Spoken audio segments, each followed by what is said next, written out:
बंदी छोड़ सतगुरु रामपाल जी परमेश्वर जी की जय हो। परम पिता परमात्मा सारी सृष्टि के रचनहार कुल मालिक असंख्य ब्रह्मांडों के स्वामी जगत गुरु तीनों लोकों में प्रवेश करके सबका धारण पोषण करने वाले राजाधिराज आत्माधार नाथों के नाथ देवों के देव महादेव सर्वेश्वर महेश्वर मृत्युंजय अजरो अमर आदि अनादि सनातनी प्रभु जगत पिता जगदीश्वर श्री श्री 1008 की उपाधि के वास्तविक अधिकारी अकाल मूर्त सौद स्वरूपी राम वासुदेव सर्वगतम वरम परम पूज्य प्रथम पूज्य परम संत परम पुरुष परम धनी परम दयालु सत्य कबीर हक्का कबीर अल्लाहु कबीर अल्लाहु अकबर बाखबर अल्लाह ताला जगत के तारणहार जगत के मुक्तिदाता जगत के जगन्नाथ हारे के सहारे हिंदुओं के राम मुसलमानों के अल्लाह सिखों के वाहिगुरु ईसाइयों के मसीह दया के सागर दया निधि करुणा के सागर करुणा निधि स्वयंभू परिभू संकट मोचन कष्ट हरण मंगल करण दुख भंजन अविगत कबीर निर्विकार निर्विषम परमात्मा अलय अलेख सतगुरु आदि अनादि सतगुरु असली मर्यादा पुरुषोत्तम असली राम असली कृष्ण असली घनश्याम असली मुरारी राजाओं के राजा महाराजाओं के महाराजा शहंशाहों के शहंशाह सम्राटों के सम्राट भगवानों के भगवान अल्लाहों के अल्लाह प्रभुओं के प्रभु मसीहाओं के मसीह सच्चे वाहिगुरु बाबाओं के बाबा पीरों के पीर सेठों के सेठ जगत सेठ सावड़सा सेठ सर्वगुण संपन्न अनंत कोटि कलाओं के स्वामी अनंत कोटि ब्रह्मांडों के नायक योगियों में महायोगी ध्यानियों में महाध्यानी सिद्धों में परम सिद्ध ज्ञानियों में तत्व ज्ञानी ब्रह्म ज्ञानी महाज्ञानी परम ज्ञानी सर्वश्रेष्ठ ज्ञानी विज्ञानी युवा कबीर समरथ कबीर असमवात अमित ओजा सच्चे रहनुमा करीम अल्लाह सुभान अल्लाह दुनिया के अंतिम पैगंबर 8 सितंबर 1951 से गांव धनाना जिला सोनीपत हरियाणा भारतवर्ष की पावन भूमि पे प्रकट रियल कल की भगवान श्री नारायण साकार हरि श्री बाबा साहेब नूर अनंत परमात्मा सच्चे दरवेश सच्चे बाखबर गरीब नवाज संत श्रोमणी सतगुरु रामपाल जी परमेश्वर जी के चरण कमल में साध संगति से जुड़े हुए देश विदेश से आप और हम सभी सत्सेवक भाई बहनों का अनंत कोटि दंडवत प्रणाम। सत्साई भाई और बहनों, बहुत बड़ी दया बहुत बड़ी मेहर पूज्य गुरुदेव भगवान की परमेश्वर रामपाल जी की, जिनके शुभ आशीर्वाद से विशेष आशीर्वाद से वीआईपी आशीर्वाद से आप और हम सभी साध संगति से जुड़ी हुई सत्सेवक आत्माएं गुरुदेव भगवान के अमर तत्व ज्ञान को आधार बनाकर अपनी आत्मा के कल्याण हेतु हर प्रकार से मर्यादाओं में रहते हुए संघर्ष करते हुए सतभक्ति मार्ग पर दृढ़ता के साथ निरंतर आगे की ओर बढ़ रहे हैं। पूज्य गुरुदेव भगवान की विशेष रजा है आप और हम सभी आत्माओं पर, जो आत्माएं गुरु को परमेश्वर मानकर ज्ञान को आधार बनाकर घर को आश्रम बनाकर वर्तमान समय 2025 में सतगुरुदेव भगवान की गैर हाजिरी में इस विधि से सतभक्ति मर्यादाओं में रहकर कर रहे हैं।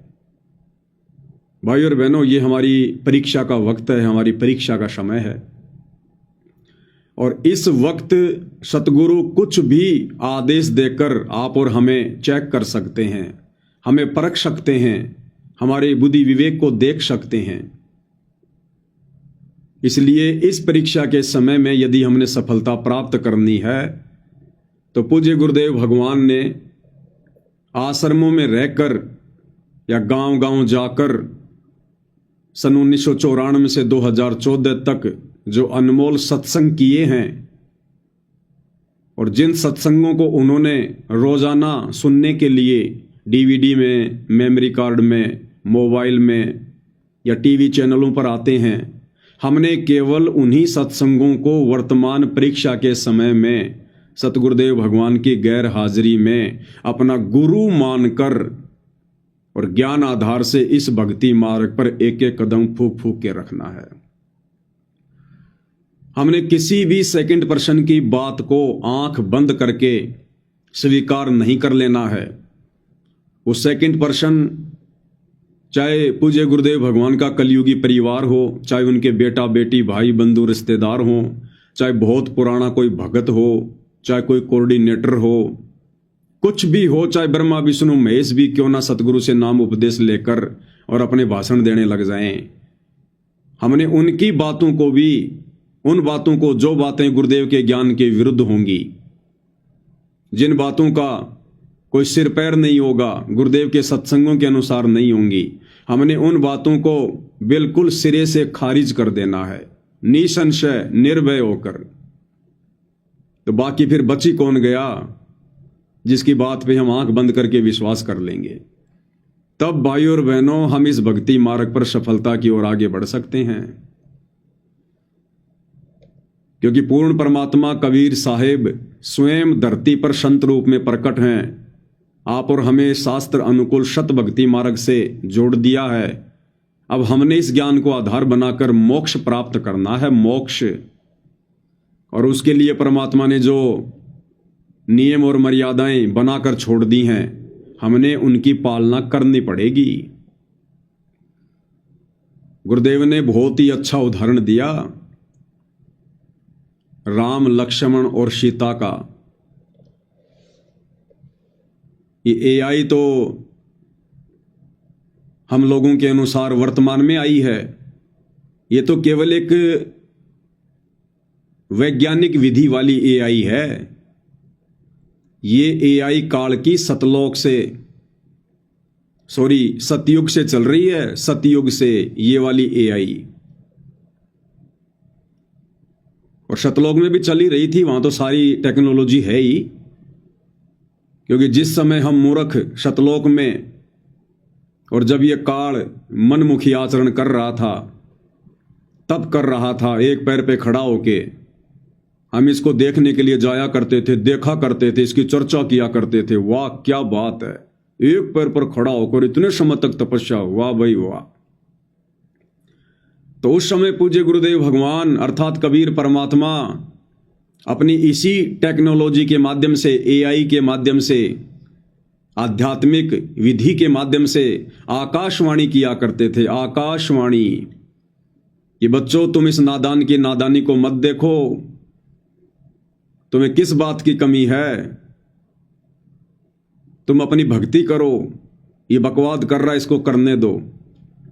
तो सतलोक तो खैर हर प्रकार की, चाहे एआई हो या कोई भी टेक्नोलॉजी हो, सतलोक की तुलना में तो केवल यहां पर अंश मात्र भी नहीं है, अंश मात्र भी। और रही बात इस काल के द्वारा हम आत्माओं को योगों योगों से मूर्ख बनाने की, तो इस काल की एआई भाई और बहनों सतयुग, त्रेता, द्वापर, कलयुग, हर युग में रहती है, हर युग में। जब श्री रामचंद्र जी वनवास भोग रहे थे और पीछे से रावण ने एक साधु का रूप बनाकर धोखे से सीता का हरण करने के लिए योजना बनाई, अपने मामा मारीच को सोने का हिरण बनाया सुंदर, और सीता ने जहां कुटिया के आसपास बाड़ी लगा रखी थी, बगीची लगा रखी थी, वहां टहलने लगा। सीता का उस पर दिल आ गया, मन आ गया, और रामचंद्र जी से कहा कि मुझे ये हिरण चाहिए जीवित, मार तो वो वहीं से सकते थे, मुझे जीवित चाहिए। अब वो तो मायावी था, वहां से दौड़ लिया, पीछे पीछे रामचंद्र जी दौड़ लिए। रामचंद्र जी ने आने से पहले कह दिया था कि लक्ष्मण ध्यान रखना, ये कोई राक्षसों का षड्यंत्र हो सकता है, तो मेरी चिंता मत करना, और तेरी जो ड्यूटी है सीता की सुरक्षा करने की, वो तू बखूबी निभाना। बोला भैया ठीक है। लेकिन रामचंद्र जी को पता था कि ये सीता जिद की पक्की है, ये मानने वाली नहीं है, ये कुबद करेगी। तो रामचंद्र जी ने लक्ष्मण जी को एक मंत्र दे दिया और कहा, यदि तेरे को किसी कारण से आना भी पड़ जाए तो इस कुटिया के चारों तरफ ये मंत्र बोलकर एक रेखा खींच देना, और इसको कह देना कि रेखा से बाहर ना निकले। बोले भैया उसकी नौबत ही नहीं आएगी। रामचंद्र जी चले गए। पीछे से एआई का प्रयोग किया काल ने, एआई का। कुछ देर बाद में रामचंद्र जी की आवाज में इस काल ने आवाज निकालनी शुरू की, हूबहू रामचंद्र जी की। लक्ष्मण भैया मर गया, लक्ष्मण भैया मर गया, बचाओ भैया बचाओ, मेरी मदद करो भैया मेरी मदद करो। काल ने एआई का प्रयोग किया सीता को ठगने के लिए, दुर्गति करने के लिए। सीता ने कहा कि तुम्हारे भाई के ऊपर आपत्ति आ गई है, तुम जाओ उनकी मदद करो, वो पुकार रहे हैं। लक्ष्मण ने कहा कि माता मेरा भाई इतना कमजोर नहीं है। लेकिन सीता कहां मानने वाली थी, क्योंकि घर का जोगी जोगना बाहर का जोगी सिद्ध। घर वाले कभी घर में आए हुए महापुरुष को महापुरुष मानते ही नहीं है। वो तो दुनिया के लिए महापुरुष होता है, भगवान होता है, परमात्मा होता है, घर वालों के लिए नहीं होता। दीपक तले हमेशा अंधेरा होता है, ये हर युग की कहावत है। तो अंत में गुरुदेव ने बताया कि सीता ने यहां तक लांछन लगा दिया कि तू चाहता है कि तेरा भाई मर जाए और तू मेरे से शादी कर ले। जब इस प्रकार की ये कटी जली बातें सुनी तो मजबूरी में लक्ष्मण को फिर वो लक्ष्मण रेखा खींच के जाना पड़ा। और बाद में क्या हुआ हम सबको पता है। तो भाई और बहनों, वो वनवास का समय था, वो परीक्षा का समय था। और काल ने एआई का दुरुपयोग किया। एआई के माध्यम से तीनों लोकों के स्वामी विष्णु अवतार श्री रामचंद्र जी को ठग लिया। तो ये काल वर्तमान में इस कलयुग की पिछली पीढ़ी में आप और हमारे जैसे 2 कोटि जीवों को, परमेश्वर रामपाल जी की संगत को कैसे बख्शेगा भाई। तो इस परीक्षा के समय में भाई और बहनों, चाहे कोई कुछ भी कहे, चाहे कोई पीला पर्चा निकाले, चाहे गुरु जी का आदेश बताए, चाहे नकली ऑडियो लाए, चाहे असली ऑडियो लाए, चाहे नकली वीडियो आओ, चाहे असली वीडियो आओ, चाहे लाइव गुरुजी जेल से दर्शन दो, कुछ भी हो, चाहे कोई वकील के माध्यम से सूचना हो, कुछ भी हो, कल को चाहे डायरेक्ट मीडिया के माध्यम से हिसार जेल से कोई न्यूज क्यों ना आओ, और गुरुदेव भगवान स्वयं उसमें कुछ बोल रहे हैं, हर टीवी पर उनका इंटरव्यू चल रहा है। यदि वो इंटरव्यू गुरुदेव के स्वयं के सत्संगों के विपरीत है, भक्ति विधान के विपरीत है, तो भी हमने इस परीक्षा के समय में उन वचनों को सहर्ष स्वीकार नहीं करना है। बुद्धि विवेक का इस्तेमाल करना है। ज्ञान दिया है गुरुदेव भगवान ने। तो यदि इस परीक्षा के समय में हम भक्तों का सबसे बड़ा कोई सहारा है तो केवल गुरुदेव का सत्संग। तभी भाइयों और बहनों हमारी बात बनेगी। ये हमारी रिहर्सल चल रही है, रिहर्सल। परमात्मा ना जाने क्या क्या सोच छल छिद्र करेगा हमें चेक करने के लिए, हमें देखने के लिए, हमें परखने के लिए। ये सारे खेल हम ही ने किए, हमसे मिले सो निश्चय जिए। तो हमने अंततः गुरुदेव के सत्संगों को ही आधार बनाकर भक्ति मार्ग पर चलना है। और इस समय यदि कोई थर्ड पर्सन, कोई सेकंड पर्सन अगर हमें गुरु जी का आदेश या ऑडियो वीडियो अगर गुरुदेव के सत्संगों के अनुसार सुना भी देता है, तो भी इस परीक्षा के समय में उस आदेश को जो का त्यों मानने के लिए हम बाध्य नहीं है। हम बाध्य नहीं है उस आदेश को मानने के लिए। यदि हमें लगता है कि यह आदेश मुझे नहीं मानना चाहिए, ये मेरे हित में नहीं है, और भले ही वो बिल्कुल सही है, ज्ञान आधार से है, और यदि हमें लगता है कि वर्तमान जीवन में मेरे लिए, मेरे हित में नहीं है, तो हम उस आदेश को मानने के लिए बाध्य नहीं है। जिस प्रकार बच्चा परीक्षा देने के लिए परीक्षा के रूम में बैठा है और टीचर यदि उसे कहे कि बेटा ये सवाल जो तेरी समझ में नहीं आ रहा है इसका जवाब ये है, और बच्चे को फिर भी डाउट है कि नहीं ये नहीं हो सकता, तो बच्चा टीचर के उस आदेश को, उस जवाब को उस कॉपी में लिखने के लिए बाध्य नहीं होता। परीक्षा के समय में वो स्वतंत्र होता है, स्वतंत्र। तो भाइयों और बहनों, हमने हर प्रकार से आंखें बंद कर लेनी है, हर प्रकार से। ये जो कान है ना, कान, इनको हाथी जितना बड़ा कर करके हमने केवल गुरुदेव के सत्संग सुनने। इस समय सत्संग, तब जाकर भाई और बहनों हम इस परीक्षा में सफलता की ओर आगे बढ़ेंगे। नहीं तो परमात्मा कहते हैं बच्चों, ये त्रिकुटी पे जाना, ये बरवाले के बस स्टैंड जाना जितना आसान नहीं है कि रिक्शा पकड़ो और 5 मिनट में पहुंच जाओगे। जोर लगेगा, जोर, जोटा। तो वर्तमान में निसंदेह हम सत्सेवक भाई बहनों पर ज्ञान आधार से इस परीक्षा के समय में उनकी गैर हाजिरी में बहुत बड़ी रजा है, बहुत बड़ी मेहर है।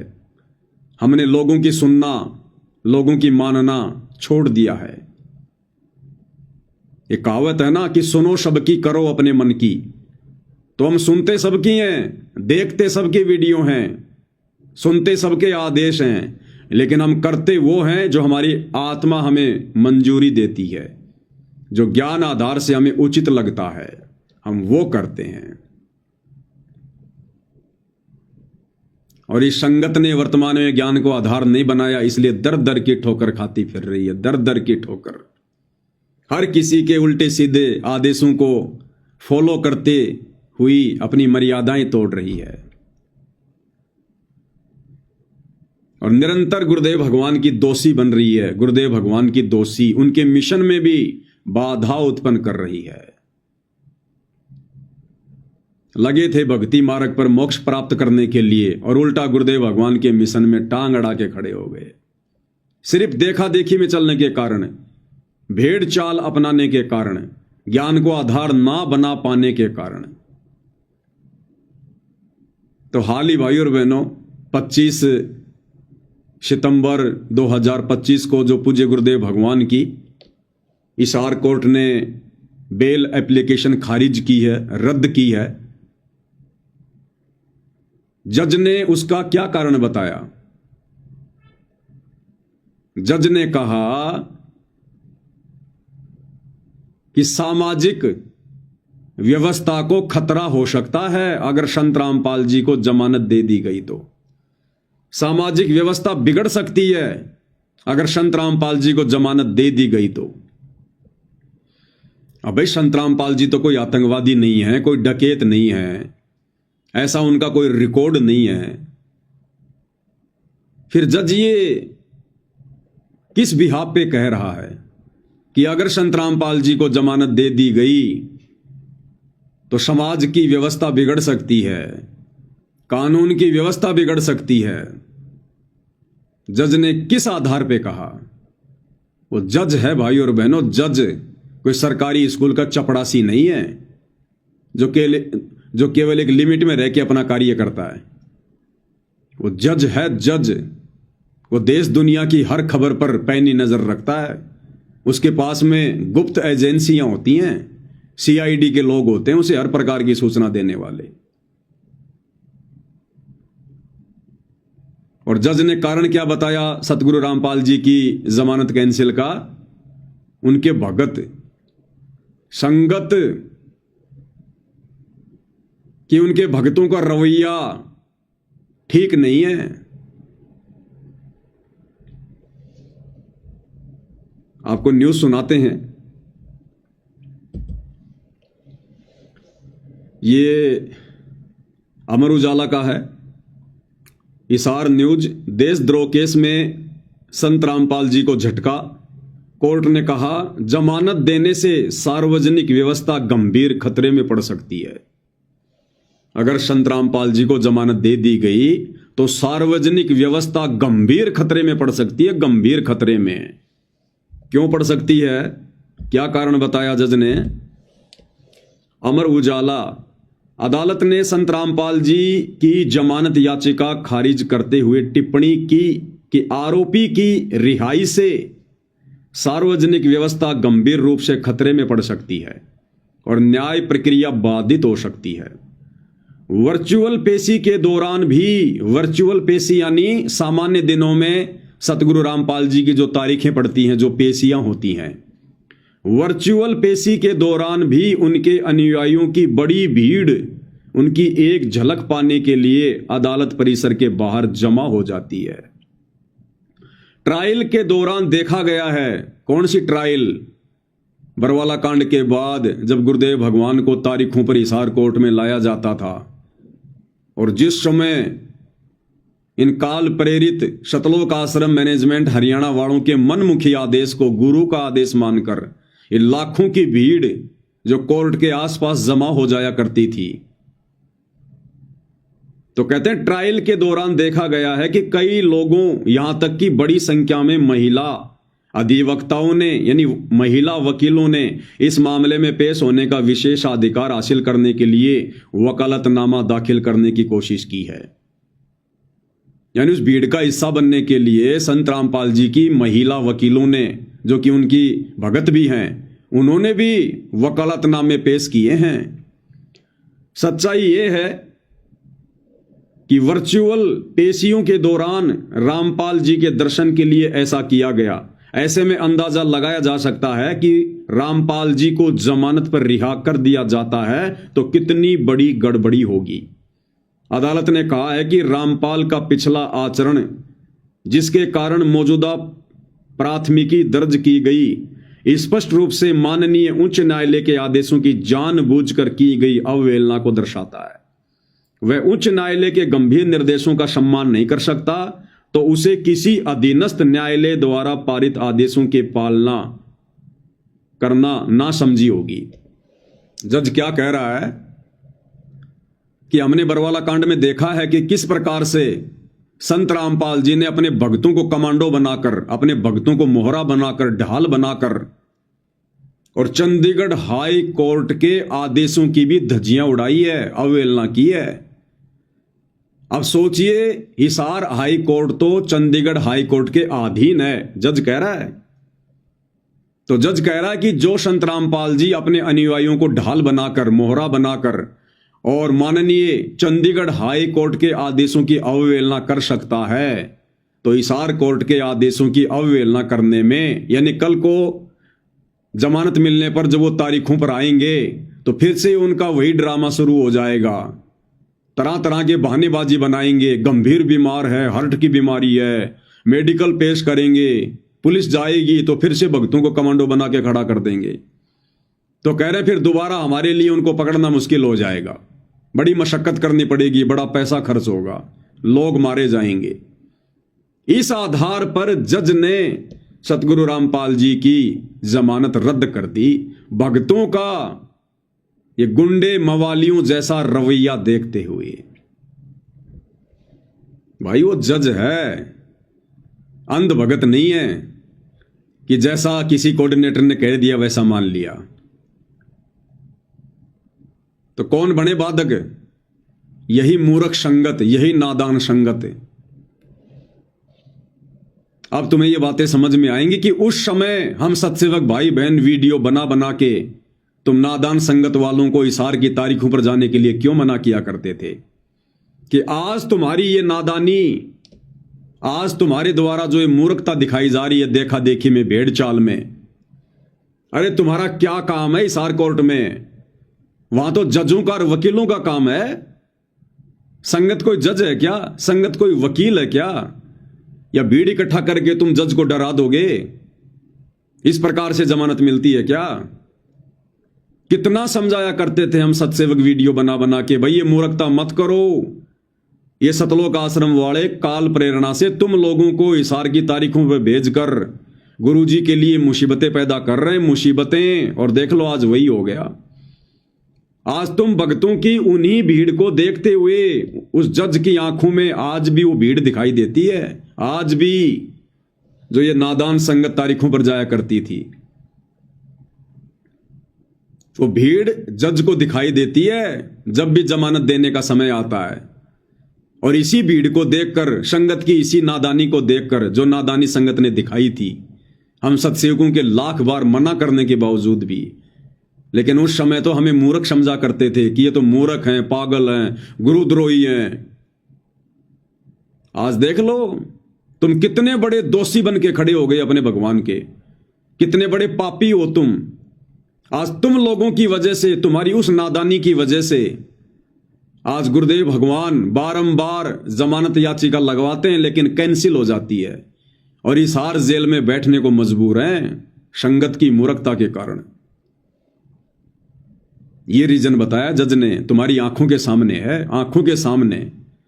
और कोई रीजन बताया हो तो पूछ लो अपने कोऑर्डिनेटरों से, पूछ लो सतलोक आश्रम वालों से, गुरुदेव के बेटा बेटी भाई बंधु रिश्तेदारों से कि भाई कम से कम हमें यह तो बता दो, सच तो बता दो। गुरुजी हमारे भी तो कुछ लगते होंगे, क्या हमें सच जानने का अधिकार नहीं है कि गुरुदेव भगवान की जमानत याचिका किस कारण से खारिज हुई है? क्या तुम्हारा अधिकार नहीं है पूछने का? क्या सतगुरु रामपाल जी तुम्हारे गुरु नहीं है?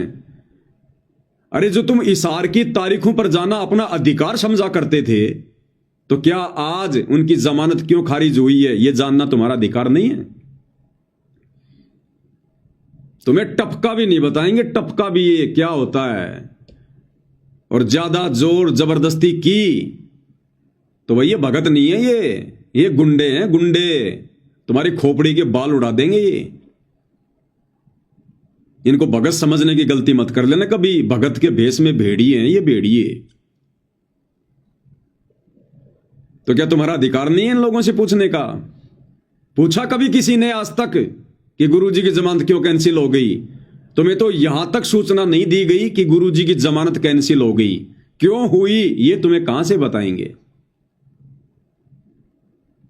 और तुम इनके न्यूज चैनल को सब्सक्राइब करवाने के लिए गांव गांव जो है वो डोल रहे थे, घूम रहे थे, तुम भटक रहे थे।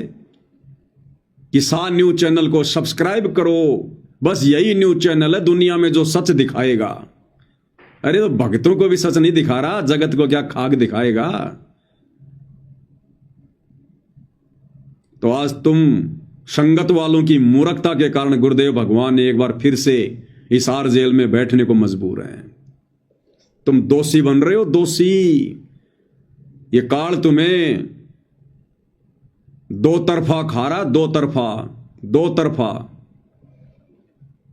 एक तरफ तो इन आश्रम वालों में कुप्रेरणा करके, इनकी बुद्धि भ्रष्ट करके और तुम्हारे से भक्ति विरुद्ध कुकर्म करवा के, राजनीति जैसे घटिया कर्म करवा के, आन उपासना में सहयोग करवा कर एक तरफ तो तुम्हारी वहां कर्म फोड़ रहा है और दूसरी तरफ गुरुदेव भगवान की जमानत में बाधा उत्पन्न करवाकर तुम्हें दो प्रकार से ठग रहा है ये काल, दोनों साइड से। और तुम सतलोक जाने की उम्मीद कर रहे हो। तुम नादान संगत वालों ने तो गुरुदेव भगवान को हिसार जेल में खून के आंसू रुलाए, खून के आंसू। इसीलिए वो परमात्मा बाहर नहीं आ रहा, क्योंकि ये मूर्खता तुम अब भी नहीं छोड़ रहे, तुम।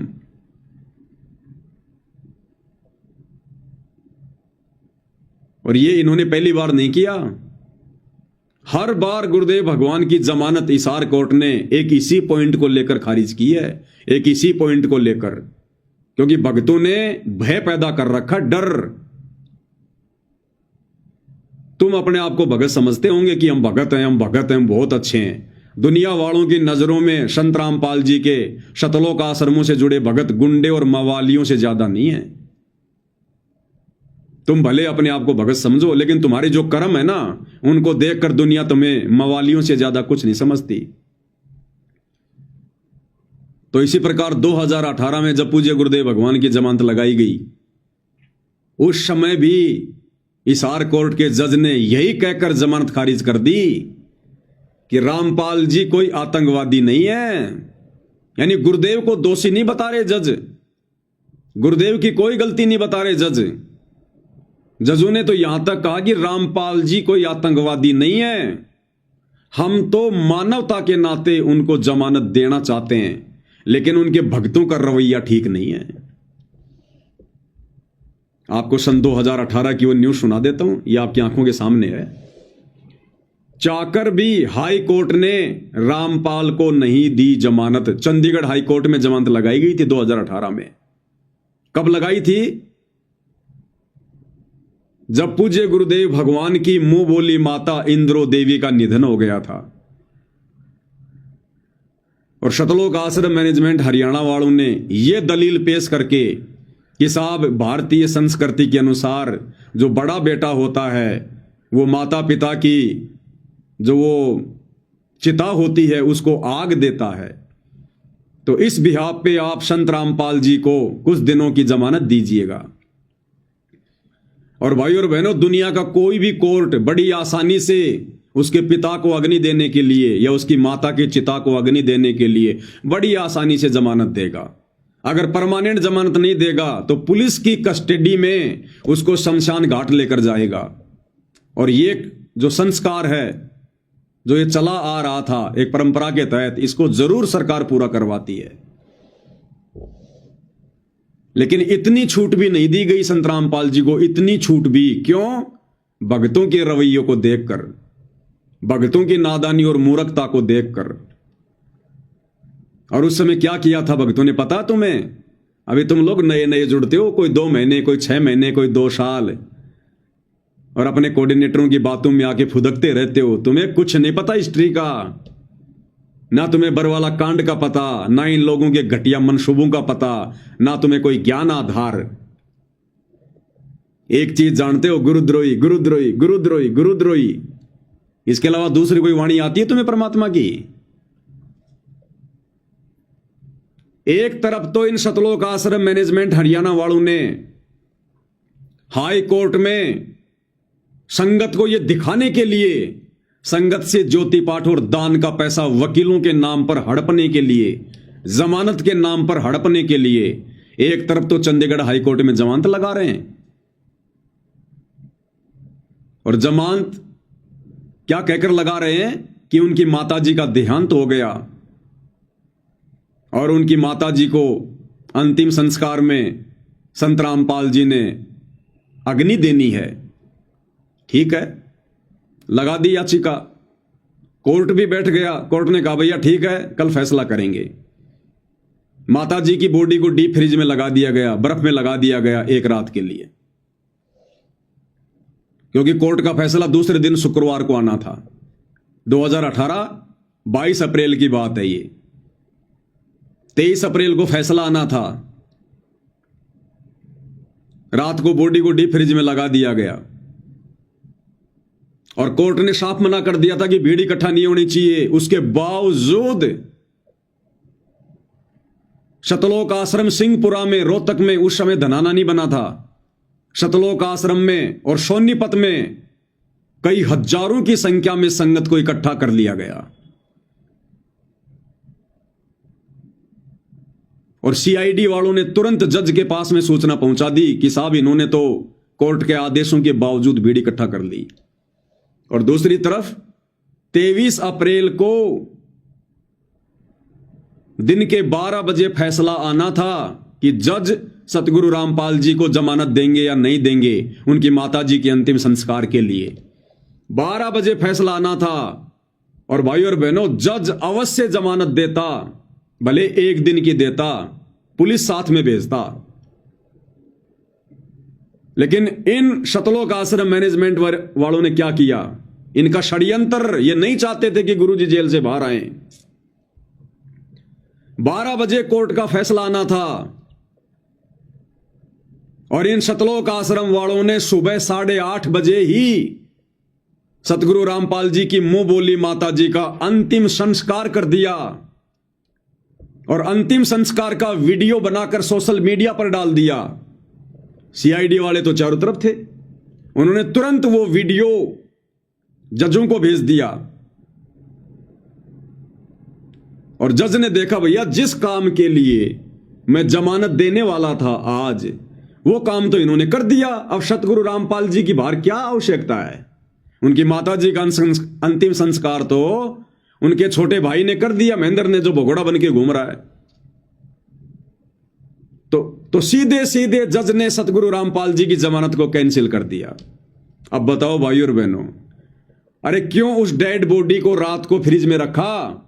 अगर दूसरे दिन कोर्ट का फैसला आने से पहले ही अगर आपने यह कार्य करना था तो कम से कम फैसला तो आने देते जज का। 12 बजे तक का तो इंतजार करते। इन्होंने सुबह 8:30 बजे ही इकट्ठा होकर भक्तों ने अंतिम संस्कार कर दिया और वीडियो बना के डाल दिया। ये चाहते हैं कि सतगुरु रामपाल जी भगवान की जमानत हो, सतगुरु रामपाल जी बाहर आए। केवल संगत को मूर्ख बनाने के लिए, जमानत के नाम पर संगत से पैसा हड़पने के लिए हमने 38 वकील कर रखे हैं, 38 वकील कर रखे हैं। क्यों कर रखे हैं भाई तुमने 38 वकील? अरे क्यों कर रखे हैं 38 वकील? तो कोर्ट ने क्या कहा था, ये दास व्हाट्सएप के ग्रुपों में डाल देगा, 2018 में भी मैंने डाली थी। चाकर भी हाई कोर्ट ने रामपाल को नहीं दी जमानत। जागरण संवाददाता चंडीगढ़। बरवाला इसार के सतलोक आश्रम प्रमुख संत रामपाल की अंतरिम जमानत याचिका पंजाब एवं हरियाणा हाईकोर्ट ने मंगलवार को खारिज कर दी। हाईकोर्ट ने कहा है कि हम चाहते हैं कि रामपाल अपनी मां की अंतिम क्रिया में शामिल हो। देखो जज ने भी कितनी जज ने भी कितनी दयालुता दिखाई, मानवता दिखाई। जज ने कहा कि हम चाहते हैं कि संत रामपाल जी अपनी मां के अंतिम संस्कार में शामिल हो, लेकिन जैसी रिपोर्ट मिली है उसके बाद अंतरिम जमानत देना संभव नहीं है। रिपोर्ट क्या मिली कि उनकी माताजी का अंतिम संस्कार तो हो चुका है, अब जमानत देने का क्या मतलब है। अब बताओ भाई और बहनों, ये काम ये सतलोक आश्रम वाले जानबूझ के करेंगे या अपनी मूर्खता के कारण करेंगे? ये इन्होंने जानबूझ के किया ऐसा, ताकि सतगुरु जी जमानत पर बाहर ना जाए। बेंच ने कहा कि रामपाल कोई आतंकी नहीं है, लेकिन उसके समर्थकों का रवैया देखते हुए उसकी याचिका खारिज की जाती है। उनके समर्थकों का रवैया देखते हुए, जो इशार की तारीखों पर जाया करते थे ना, तुम भीड़ जमा किया करते थे, कानून व्यवस्था में बाधा उत्पन्न किया करते थे, रोडें जाम हो जाती थी, गुरुदेव भगवान को जेल से कोर्ट में लाने में प्रशासन को परेशानी होती थी, कितनी पुलिस लगानी पड़ती थी, जनता कितनी दुखी हो जाती थी। क्या तुम जज थे? तुम वकील थे जो तुम गुरुजी की जमानत करवाने जाया करते थे, या तुम कोई फैसला देने जाया करते थे? काम क्या था वह भक्तों का? भक्तों के कारण।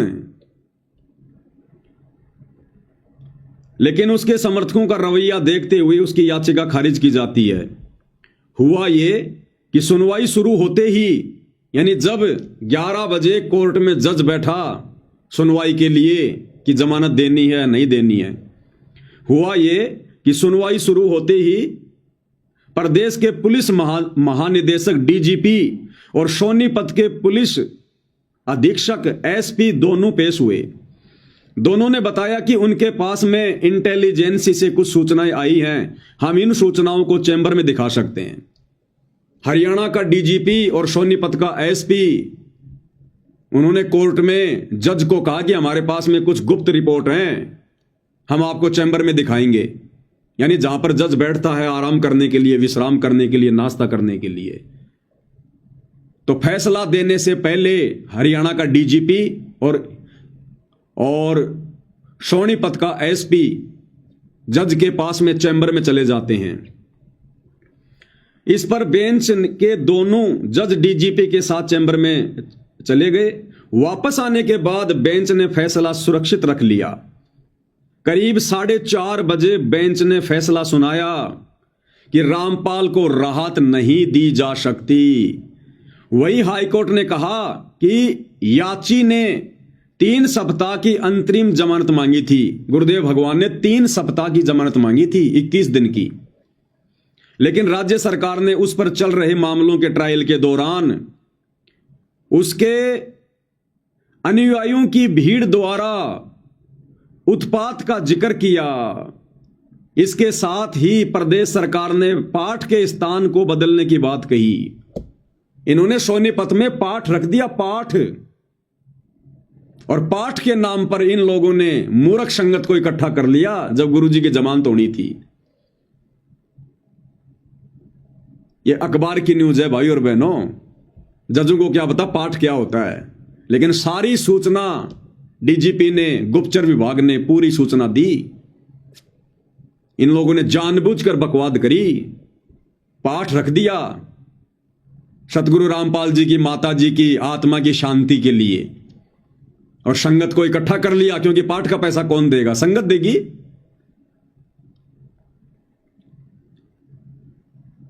वही हाईकोर्ट ने कहा कि याची ने 3 सप्ताह की अंतरिम जमानत मांगी थी, लेकिन राज्य सरकार ने उस पर चल रहे मामलों के ट्रायल के दौरान उसके अनुयायियों की भीड़ द्वारा उत्पात का जिक्र किया।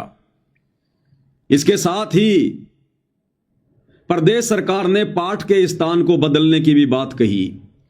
डीजीपी बोले समर्थकों को संभाल पाना मुश्किल होगा, क्योंकि बरवाला कांड में भगतों का रवैया देख रखा था इन लोगों ने, कैसे पुलिस वालों पे पत्थर मार रहे थे, पेट्रोल बम फेंक रहे थे, बंदूकें ले लेके, काले कपड़े पहन के, कमांडो बन के।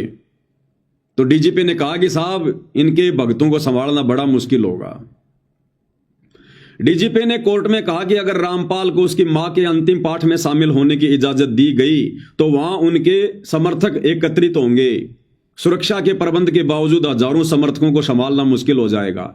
ऐसे में लाठी चार्ज व अन्य तरीके भी शायद नाकामी साबित हों। रामपाल के अनुयायियों ने एक लंबे समय से रामपाल को नहीं देखा है, वे उसकी एक झलक के लिए हिंसक हो सकते हैं, यानी वो गुंडागर्दी कर सकते हैं, अपना आपा खो सकते हैं। सही कह रहे हैं ये लोग, क्योंकि इन्होंने बरवाला कांड में देखा है कि भगत किस प्रकार से हिंसक हो गए थे, अपना आपा खो के किस प्रकार से लड़ाई झगड़ा कर रहे थे।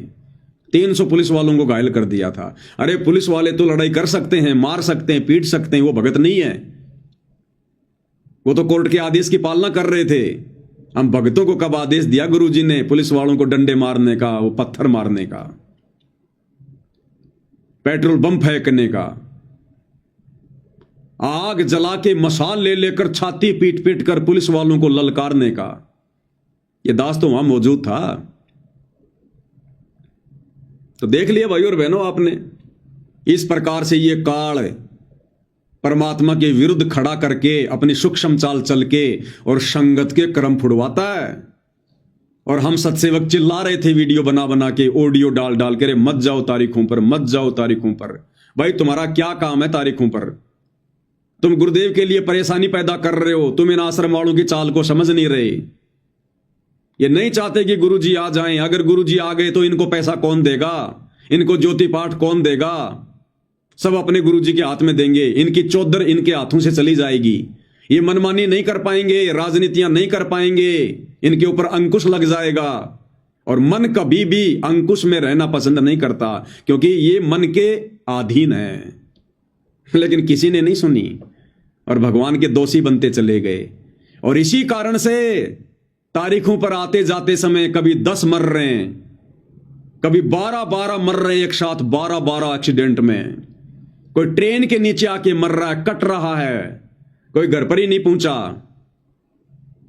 और नेपाल से एक बिंदिया बहन इसार की तारीख पर आई थी 2018 में, और इसार के मटका चौक पर उसको फांसी लगा दी गई। फांसी सिर्फ गुरुजी की जमानत को रुकवाने के लिए, गुरुजी पर और मुकदमे लगवाने के लिए। ये सारे हथकंडे इन आश्रम वालों ने अपनाए। इन आश्रम वालों ने मना किया करते थे, मत जाओ तारीखों पर, मत जाओ तारीखों पर। आने वाले समय में तुम्हारी ये मूर्खता गुरुजी के लिए बाधा उत्पन्न करेगी। ना ना, जाएंगे तारीखों पर, दर्शन करेंगे गुरुजी के। अरे दर्शन से मोक्ष होता है क्या? तुम मर्यादा में हो नहीं, भक्ति कर नहीं रहे, दर्शन करके तुम मोक्ष प्राप्त कर लोगे। 650 साल पहले भगवान 120 साल तक धरती पर रहे, रोजाना सुबह शाम भक्तों को दर्शन दिया करते थे। हो गए पार। जाएंगे तारीखों पर, जाएंगे तारीखों पर, ले लो प्रसाद। गुरु के लिए भी बाधा उत्पन्न और खुद भी अपना सत्यानाश। 13 भगत मरे एक साथ एक्सीडेंट में, तारीखों पर जाने वाले 13। दास आपको अक्सर वीडियो दिखाता रहता है। महाराष्ट्र के लातूर जिले से दो मिनी बसों में भगत भरकर, जिनमें बच्चे, महिला, बुजुर्ग, औरत, और इसार की तारीख पर गुरुजी के दर्शनों के लिए, कि गुरुजी का आदेश है। महाराष्ट्र से चले थे 2 बसें भर के। राजस्थान के नागौर में सुबह 3 बजे सामने से बैल आ गया, बैल। और वो गाड़ियां, दोनों गाड़ियां जो आगे पीछे थी, दोनों गाड़ी एक्सीडेंट हो गई, पेड़ से जा टकराई। 13 भगत मरे ऑन द स्पॉट। 13 भगत दुर्गति से तड़प तड़प के। सुन लो ये न्यूज। नमस्कार, वन इंडिया हिंदी में आपका स्वागत है। राजस्थान के नागौर में शनिवार तड़के बड़ा हादसा हो गया। नागौर के कुचामन सिटी के पास 2 मिनी बसें बेकाबू होकर पेड़ से टकरा गई। इस हादसे में 12 लोगों की मौत हो गई, जबकि दर्जन भर लोग घायल हैं। घायलों को स्थानीय अस्पताल में भर्ती कराया गया है। पुलिस के मुताबिक महाराष्ट्र के लातूर और सोलापुर के लोग 2 मिनी बस में सवार होकर हरियाणा के हिसार जा रहे थे। बस किशनगढ़ हनुमानगढ़ मेगा हाईवे से कुचामन सिटी के पास से गुजर रही थी, तभी सामने लावारिस गौवंश आ गए। इन्हें बचाने की कोशिश में एक मिनी बस बेकाबू हो गई और सड़क किनारे खिजली के पेड़ से जा टकराई। उसके पीछे चल रही बस भी बेकाबू हो गई और पेड़ से टकरा गई। वहीं इस दर्दनाक हादसे में एक बच्ची और 4 महिलाओं समेत 12 लोगों की मौत हो गई। वहीं दोनों बसों में सवार यात्रियों में से 10 लोग घायल हैं, जिनमें से 6 की हालत बेहद गंभीर बताई जा रही है। फिलहाल इस खबर में इतना ही। तमाम अपडेट्स के लिए बने रहिए वन इंडिया हिंदी के साथ। ले लिया प्रसाद, हो गया मोक्ष, करवा लिया मोक्ष। हिसार भी नहीं पहुंच पाए, राजस्थान से मोक्ष हो गया। मनमाना आचरण, भेड़ चाल, देखा देखी। सतगुरु ने ज्ञान दिया, जबरदस्ती नहीं करेगा और जबरदस्ती करने वालों की रक्षा भी नहीं करेगा। काल के साथ एग्रीमेंट है कि भगवान आप नीचे जाना, जबरदस्ती ना करना। जो आपका ज्ञान समझे उसको सतलोक ले जाना। तो ये सतगुरु के ज्ञान में ये तारीखों पर जाना। अरे सतगुरु ने हमें एक नेक नागरिक बनाया है, सभ्य नागरिक बनाया है, आदर्श नागरिक बनाया है। और नेक नागरिक कभी भी इस प्रकार की हरकतें नहीं करता।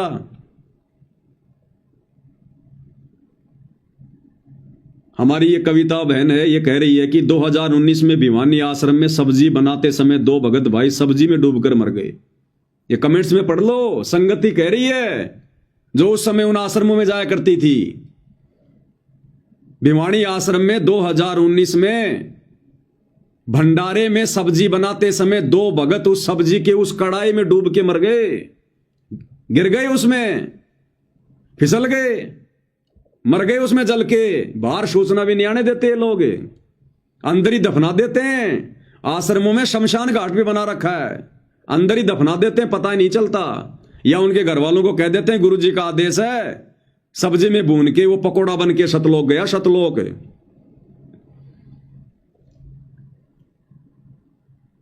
दूसरा कमेंट्स कर रही है ये कविता बहन, भिवानी से हिसार जाते समय तारीख पर ऑटो पलटने से कई बार दुर्घटना हो चुकी है।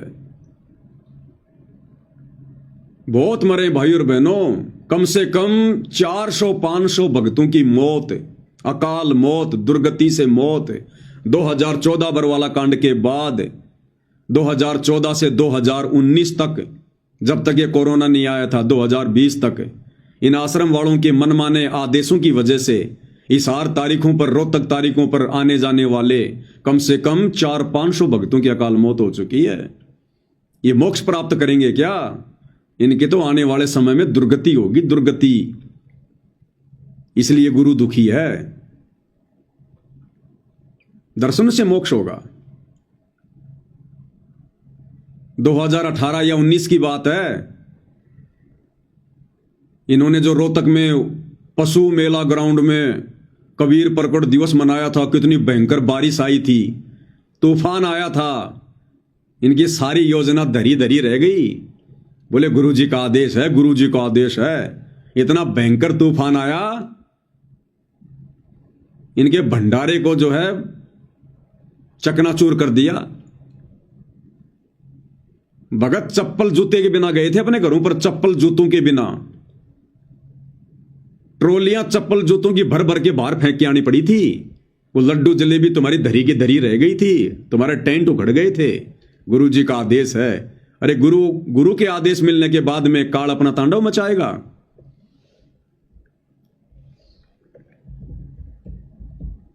मेरे पास वीडियो होगा तो आपको दिखाता हूं मैं।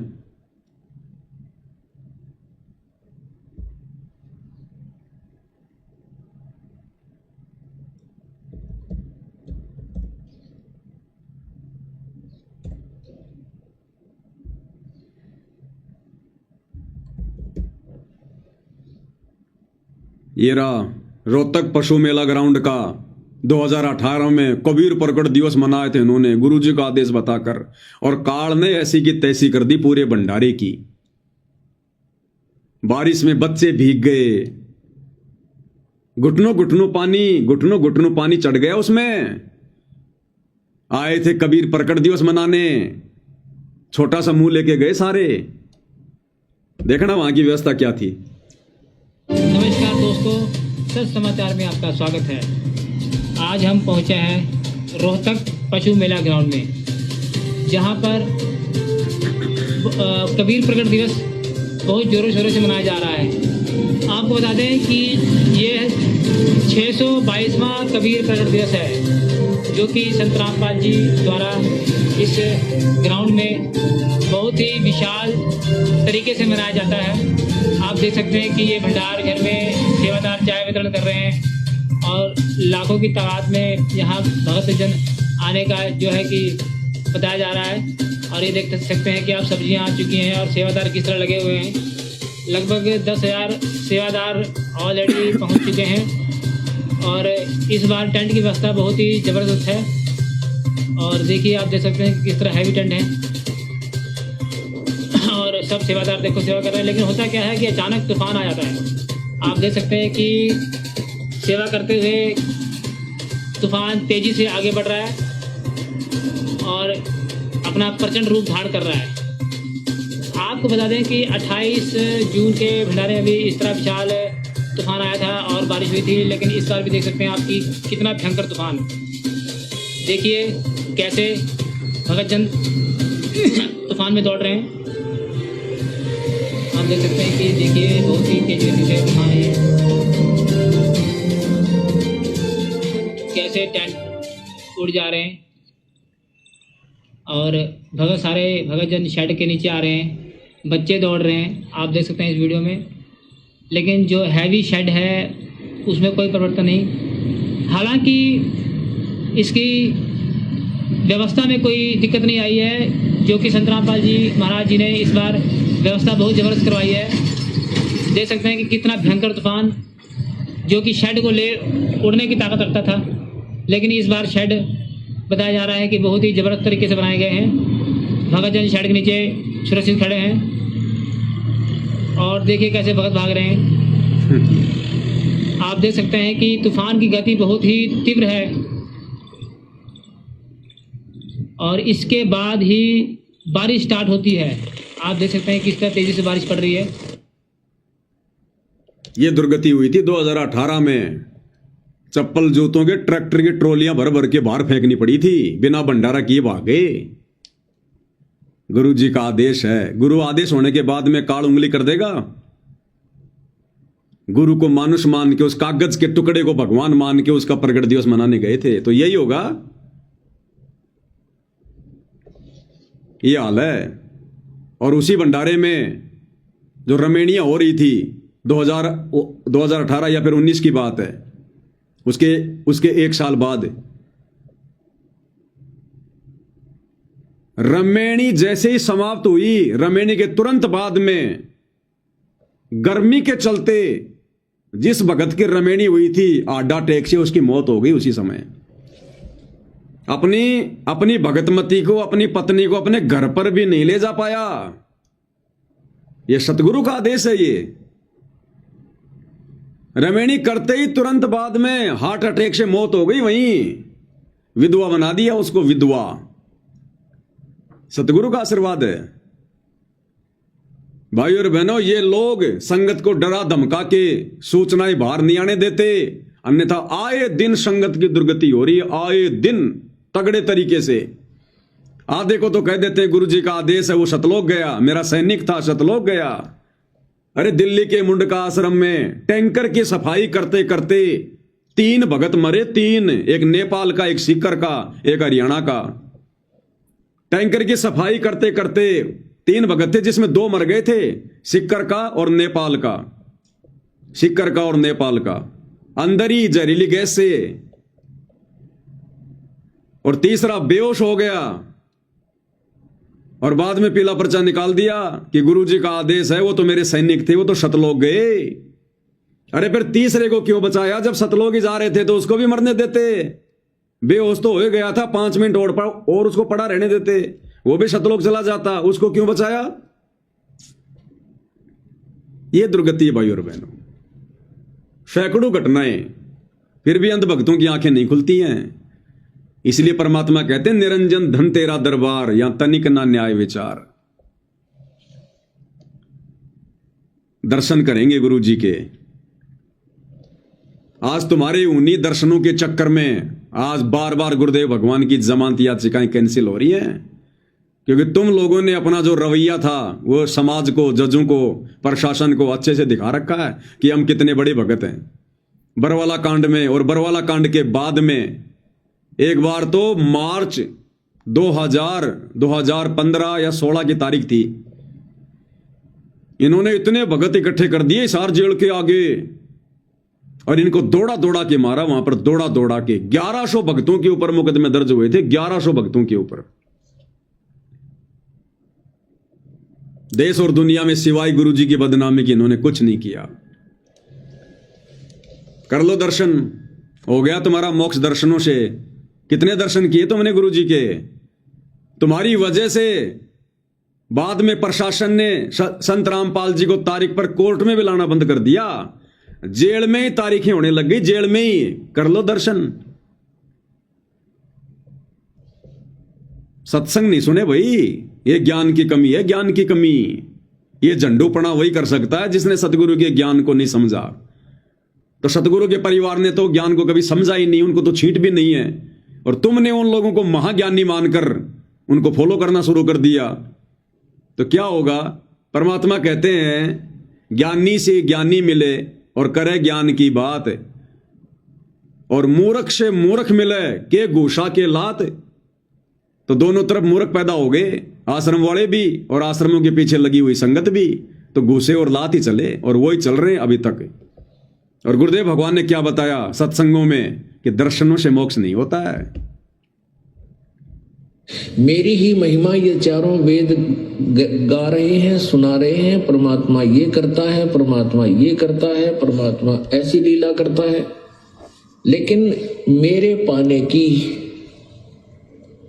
विधि वेदों में वर्णित नहीं है। अब यहां दो प्रश्न उठते हैं कि एक तो परमात्मा सामने बोल रहे हैं, कह रहे हैं,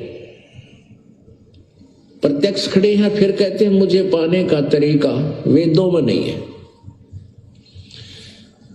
अब इससे क्या सिद्ध होता है कि परमात्मा के दर्शन कर लेने से मोक्ष नहीं, परमात्मा के द्वारा दिए गए उस भक्ति की कमाई करने से मोक्ष होगा। नहीं तो परमेश्वर 120 वर्ष रहे, जिनको अच्छी आत्माओं ने भी दे दर्शन किए, बुरा ने भी किए, जो उनके विरोधी थे, उन मार मार कर रहे थे उनके पीछे, उन्होंने भी दर्शन किए। दर्शन से मोक्ष नहीं है, परमात्मा के उस मंत्र से मोक्ष है। मोक्ष का मीन है कि जैसे हम परमात्मा ने हमें विधि बताई है वह कमाई कराएंगे, उस राम नाम के धन को जोड़ेंगे, उस भक्ति की शक्ति योग के बलते, भक्ति के बल से, उस राम नाम की कमाई की शक्ति से हम सतलोक जाएंगे। वहां जाकर के हम परमानेंट सुखी हो जाएंगे। उसको प्रभु प्राप्ति कहा जाता है। परमात्मा यहाँ आए, सभी को प्राप्त थे, दर्शन भी होते थे, लेकिन मोक्ष कोई नहीं, मुक्त कोई नहीं हुआ, क्योंकि हमने परमेश्वर के उस ज्ञान पर विश्वास नहीं किया, न उनके द्वारा दी गई भक्ति की साधना की। तो परमात्मा के नाम से मोक्ष होगा, केवल दर्शन मात्रता नहीं। तो उस समय देखा देखी में, भेड़ चाल में, कोऑर्डिनेटरों के कहने पर इशार तारीखों पर जाने के बजाय अगर घर बैठकर ध्यान से सत्संग सुनते तो तुम्हारा भी भला होता, और सतगुरुदेव भगवान की कानूनी जो प्रक्रिया है उसमें भी बाधा उत्पन्न नहीं होती। लेकिन तुमने अपना भी काम बिगाड़ा और गुरुदेव के लिए भी परेशानी उत्पन्न कर दी। इसलिए परमात्मा कहते हैं बिना सोचे समझे जो करे पाछे सो पछताए, और काम बिगाड़े आपना और जग में होत असहाय। खुद की भी बेइज्जती और संसार में भी बड़ी हंसी करवाता है। कर लो दर्शन, ले लो मोक्ष। दर्शनों से मोक्ष मिलेगा। अगर दर्शनों से मोक्ष मिले तो संगत को तो कई साल हो गई दर्शन नहीं हो रहे, और जिस जेल में गुरुदेव भगवान बैठे वहां के कैदियों को तो सारा दिन दर्शन होते हैं। उन पुलिस वालों को तो दिन में कई कई बार दर्शन होते हैं। चले गए सारे सतलोक, वो तो पार हो गए होंगे सारे के सारे कैदी। ये हमारी मूर्खता है, मूर्खता। और जब तक ये मूर्खता संगत दिखाती रहेगी, भाई सतगुरु प्रसन्न नहीं होने वाला, सतगुरु प्रसन्न नहीं होने वाला। और अब इस 25/9/2025 वाली जमानत के कैंसिल होने के बाद जो वकील हैं वो कह रहे हैं हम हाई कोर्ट में जाएंगे। हाई कोर्ट में क्या करोगे भाई? हाई कोर्ट में जाके, अरे क्या करोगे हाई कोर्ट में जाके? ये कहते हैं हम जो भी करते हैं गुरु जी के आदेश से करते हैं, गुरु जी के आदेश के बिना हम आश्रम वाले एक कदम भी आगे नहीं बढ़ते। अरे तो गुरु जी से पूछ लो ना एक बार हाथ जोड़ के कि गुरु जी आप कब बाहर आओगे, उसी दिन आपकी जमानत लगाएं। क्यों बार बार जमानत लगा के कैंसिल करवा रहे हो? अरे गुरु जी से प्रार्थना कर लो ना, गुरु जी तो समर्थ हैं, भगवान है, अंतर्यामी, उनको तो पता है। तो जमानत लगाने से पहले गुरु जी से पूछ लो ताकि गुरु जी तुम्हें बता दें कि बेटा अब की बार जमानत नहीं मिलेगी, मैंने मेरी दिव्य दृष्टि से देख लिया है। क्योंकि हिसार जेल में बैठकर जब गुरु जी ये देख सकते हैं कि कौन गुरुद्रोही है, तो गुरु जी ये नहीं देख सकते कि मेरी जमानत होगी कि नहीं होगी। और जब गुरु जी कहते हैं कि हाँ भाई अब की बार मैंने देख लिया मेरी जमानत होगी, अरे तो उसी दिन जमानत लगाओ ना। क्यों बार बार इस जमानत का ड्रामा कर रहे हो तुम? क्यों नादान संगत को मूर्ख बना रहे हो तुम? होशियार बन रहे हो कि हम गुरु जी के पक्ष में हैं, हम गुरु जी को बाहर निकालना चाहते हैं, देखो हम गुरु जी की जमानत लगा रहे हैं, और रुकवा भी देते हो। तो भाई हाईकोर्ट में जाके क्या करोगे? पहले गुरु जी से अर्ज कर लो, गुरु जी से प्रार्थना कर लो। अगर तुम्हारे दिमाग में ये बात नहीं आई है तो अरे वकीलो तुम गुरु जी के पास तो जाते हो मिलने। संगत को कहा जाता ना कि आज वकीलों की मिलाई थी, गुरु जी ने वकीलों के माध्यम से यह आदेश भेजा है।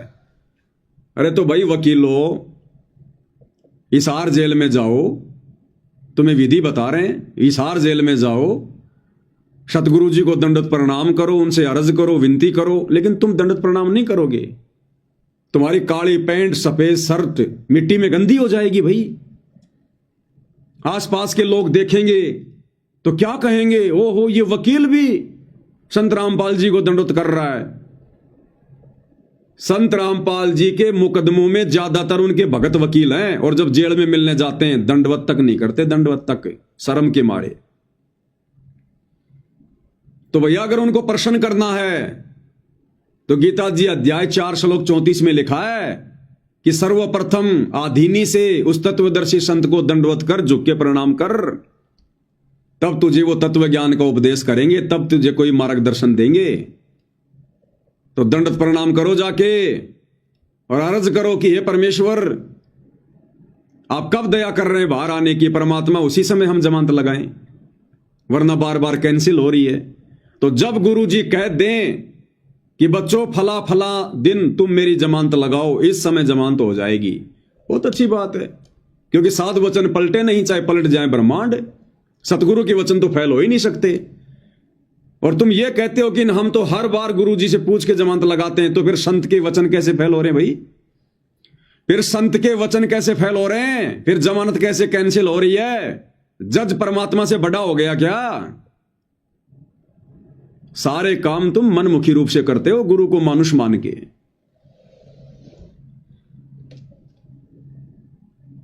और ना भाई और बहनों ये सत्संग सुनते, अगर ये जेल से आने वाले विशेष संदेश भी ध्यान से सुन लेते ना, जिस प्रकार से हम सत्सेवक भाई बहनों ने सुने ध्यान से, तो काफी कुछ समस्या हल हो जाती। बार बार इनको जमानत लगाने की जरूरत ही ना पड़ती, एक ही जमानत में काम हो जाता, एक ही जमानत में।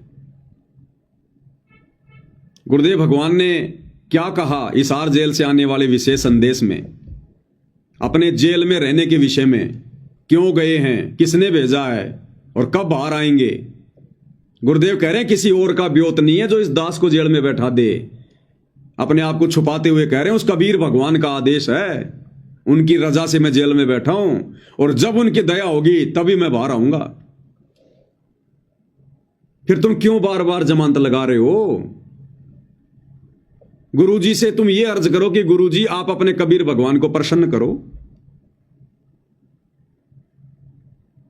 हमें यह बता दो कि कब आपकी जमानत होगी। लेकिन भैया कबीर भगवान कब प्रसन्न होगा?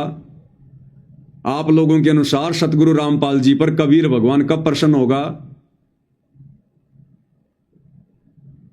वो तो प्रसन्न ही है, लेकिन गुरु कब प्रसन्न होगा? जब संगत अपने गुरु को प्रसन्न करने वाले कार्य करेगी। तो क्या कह रहे हैं गुरुदेव भगवान? क्या तुम ये सत्संग नहीं सुनते? गुरुदेव कह रहे हैं उस परमात्मा के हुक्म से, उनके आदेश से बैठा हूं। उन्होंने मौका दिया मुझे जेल में बैठने का, उनके आदेश से, और जब उनका आदेश होगा तभी बाहर आऊंगा। फिर क्यों जमानत पे जमानत, जमानत पे जमानत? क्यों भक्तों का पैसा बर्बाद कर रहे हो इन कोर्टों में जमानत लगवा के? क्यों संगत को मूर्ख बना रहे हो? गुरुजी आ रहे हैं, गुरुजी आ रहे हैं, गुरुजी आ रहे हैं। क्या कह रहे हैं परमात्मा? आपको समझाने के लिए, आपकी बुद्धि का विकास करने के लिए ये रह के सत्संग सुनाए जा रहे। आप इनको बहुत गौर से सुना करो। गौर से एक तो बात देखो, थोड़ा सा विचार करो। अब सुनो। अब परमात्मा की रजा हुई दास को कहाँ रखा गया है? जेल में। ये उसका आदेश है, किसी और का ब्योत नहीं। ऐसा कुछ करते। अब परमात्मा की रजा हुई दास को कहाँ रखा गया है? ये उसका आदेश है, किसी और का ब्योत नहीं। ऐसा कुछ करते। अब परमात्मा की रजा हुई दास को कहाँ रखा गया है? जेल। ये उसका आदेश है, किसी और का ब्योत नहीं। ऐसा क्या कह रहे हैं गुरुदेव भगवान? ये उसका आदेश है, अपने आप को छुपाकर कह रहे हैं कि उस कबीर भगवान का आदेश है, किसी और का ब्योत नहीं है। यानी किसी और की औकात नहीं है, ना किसी जज की, ना किसी प्रशासन की, जो उनको जेल में बैठा दे। कह रहे हैं ये उनका आदेश है, किसी और का ब्योत नहीं है, किसी और की औकात नहीं है जो ऐसा कर दे। अरे तो आश्रम वालों, गुरुजी से प्रार्थना करो कि गुरुजी आप अपने कबीर भगवान से पूछो, फिर आपकी जमानत कबीर भगवान कौन से दिन करवाएंगे, और आप हमें बताओ, फिर उसी दिन हम जमानत लगा दें।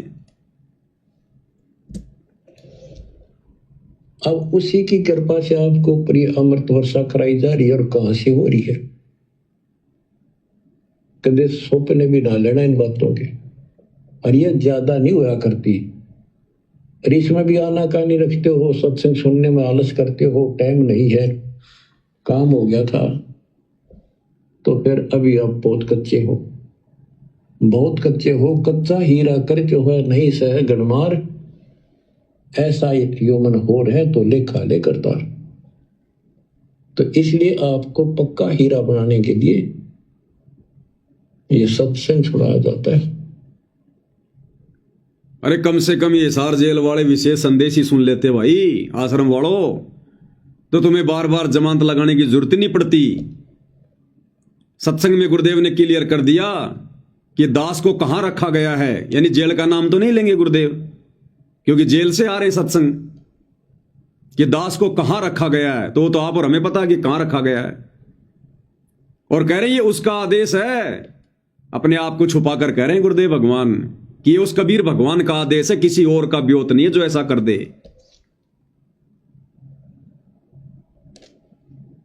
हाई कोर्ट में जमानत लगाएंगे, तुम चाहे सुप्रीम कोर्ट में चले जाओ, तुम चाहे इंटरनेशनल कोर्ट में चले जाओ, जब तक ये भगवान प्रसन्न नहीं होगा। और भगवान प्रसन्न होगा भक्तों की भक्ति देखकर, भक्तों की मर्यादा देखकर, उनका आचरण देखकर, उनका भक्ति भाव देखकर। और तुम इन चीजों के आसपास भी नहीं हो आश्रम वालों, आसपास भी। तो कैसे भगवान अपनी जमानत के लिए जज को प्रेरणा कर देगा? नहीं करेगा। तो शिक्षा लो, सबक लो, मोक्ष के लिए जुड़े हो, राजनीति के लिए नहीं जुड़े हो। अगर सतगुरु रामपाल जी के मार्ग में उपदेश लेकर अगर यही बकवाद करनी थी तो फिर क्यों जुड़े? ये बकवाद तो दूसरे संतों के मार्ग में भी चलती है, ये वही कर लेते बैठ के। संत की बदनामी करके और पाप जमा करने क्यों आ गए भाई? या तो वो उपदेश ले जो भक्ति करे, जो भगवान को प्रसन्न करे, जो ज्ञान को आधार बनावे।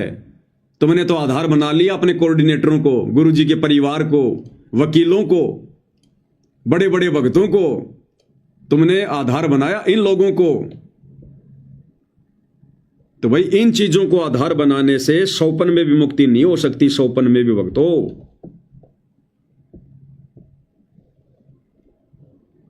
अब तुम्हें किस विधि से समझाएं?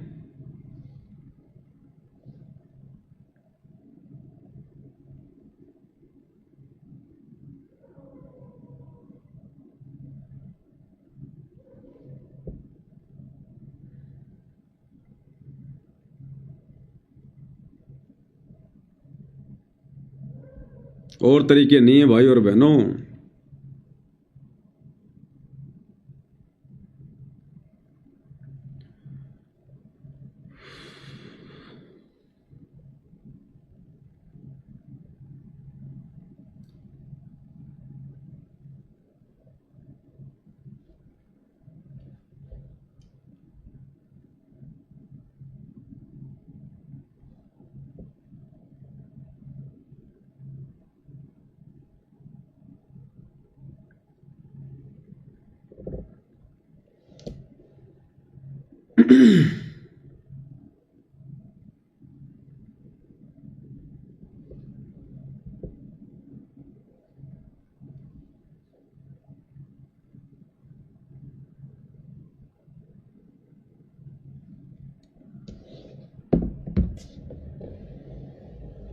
हम सत्सेवक भाई बहनों ने तो एक शब्द के माध्यम से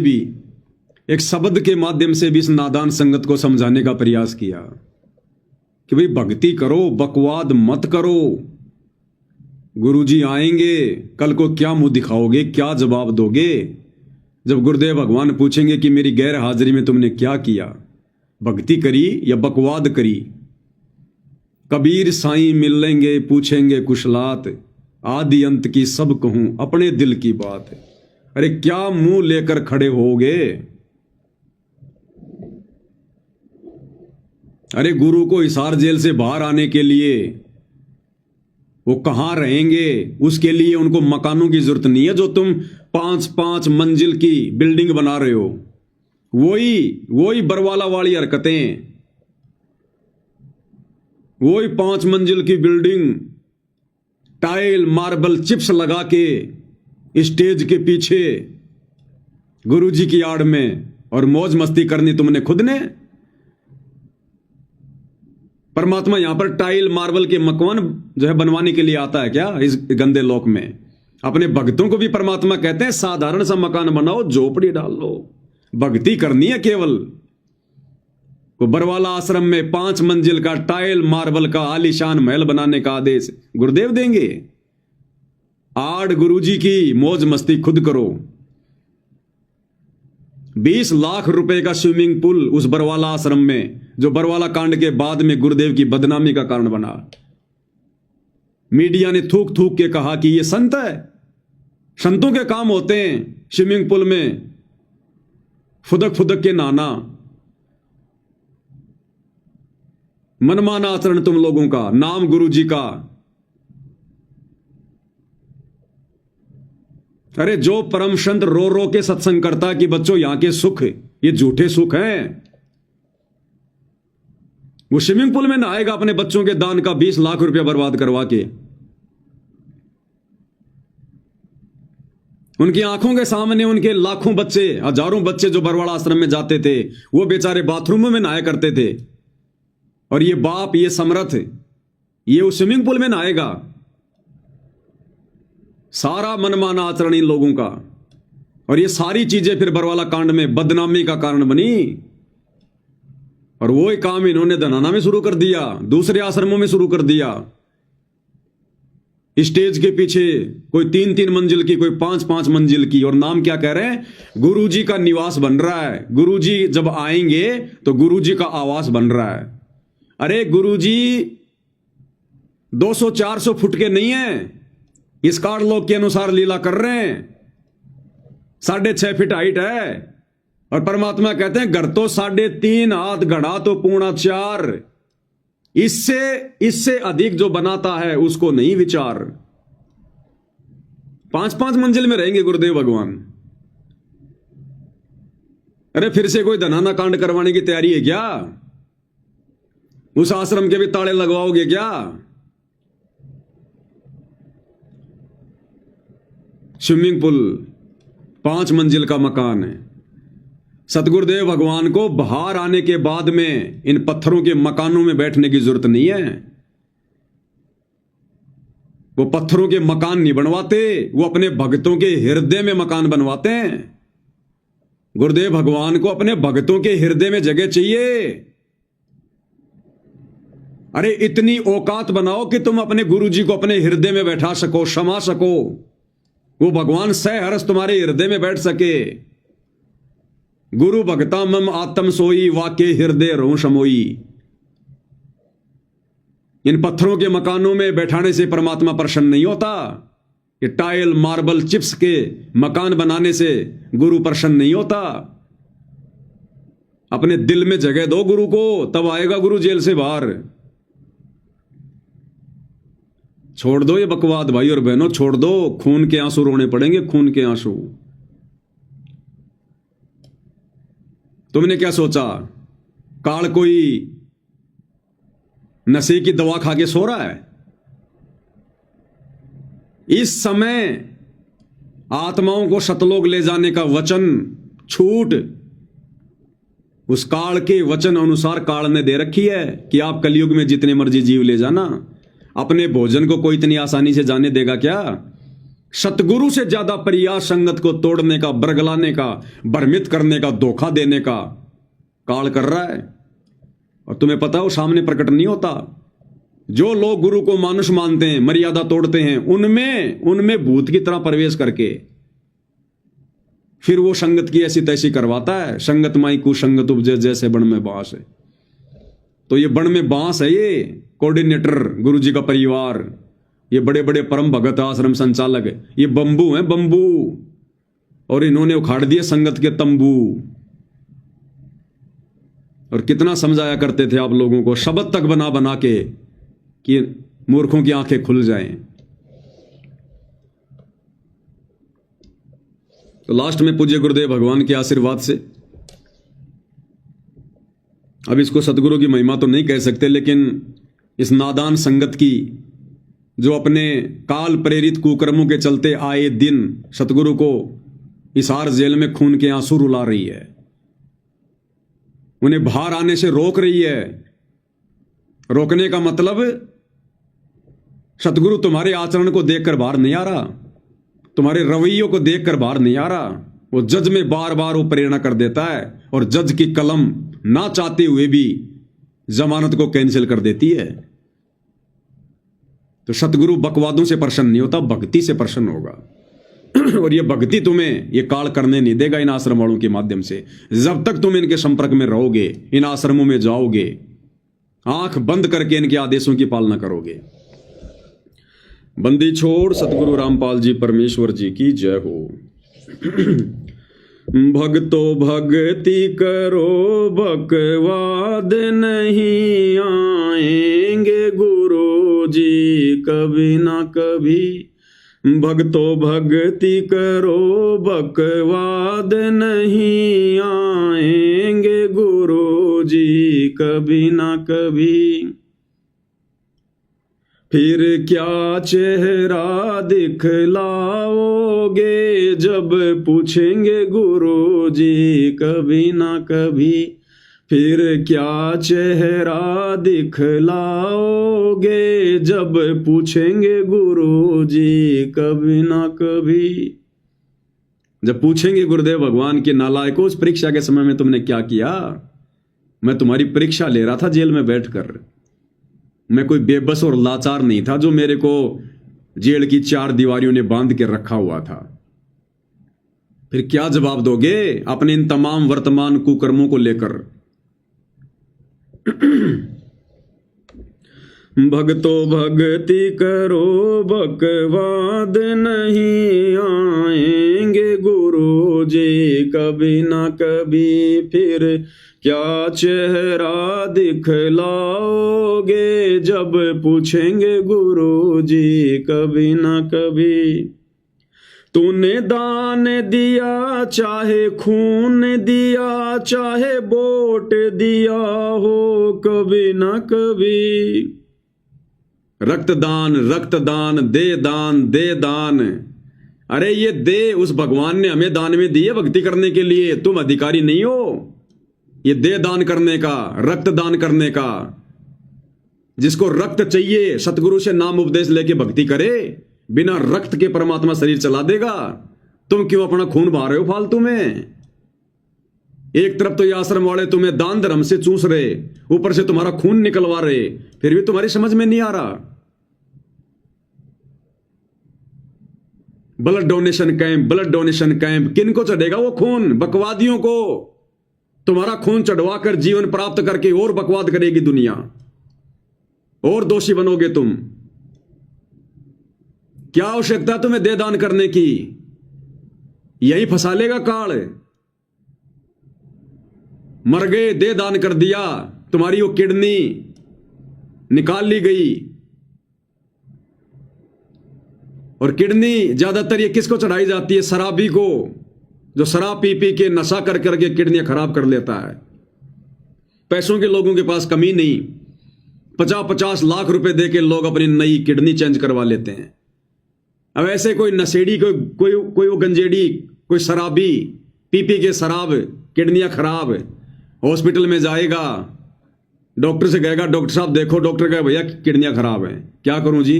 भैया 40 लाख रुपए लगेंगे, किडनी की व्यवस्था हो जाएगी, कर दो जी चेंज। अरे लाओ रे वो भक्तों की किडनी, नाम थोड़ी लिखा हुआ है। तुम्हारी किडनी चढ़ेगी उस नशेड़ी को, और जब तक जिएगा 10-5 साल खूब शराब पिएगा और अपने कर्म फोड़ेगा, और तुम्हारे भी कर्म फूटेंगे साथ में, क्योंकि तुम उसके कर्म फुड़वाने के लिए उसको किडनी दे गए तुम। अरे दान सुपात्र को दिया जाता है, कुपात्र को नहीं दिया जाता। दान चाहे खून का हो, चाहे किडनी का हो, चाहे पैसे का हो। क्या आवश्यकता तुमने? अरे भक्तों को तो किडनी चढ़ती नहीं है, जो भक्ति करेगा उसको तो किडनी की जरूरत ही नहीं है। उसके तो खराब होगी तो भी परमात्मा ठीक कर देगा। वेदों में लिखा परमात्मा यदि साधक के अंग भी खराब हो गए उनको भी ठीक कर देगा। तो भक्तों को तो तुम्हारी ये किडनी चाहिए नहीं, और जगत वालों को, नालायक को तुम क्यों दे रहे हो बकवाद करने के लिए? फिर दुनिया भक्ति करेगी? अरे दुनिया भक्ति करेगी क्या फिर? ये काल ऐसे कर्म फोड़ता है, ऐसे।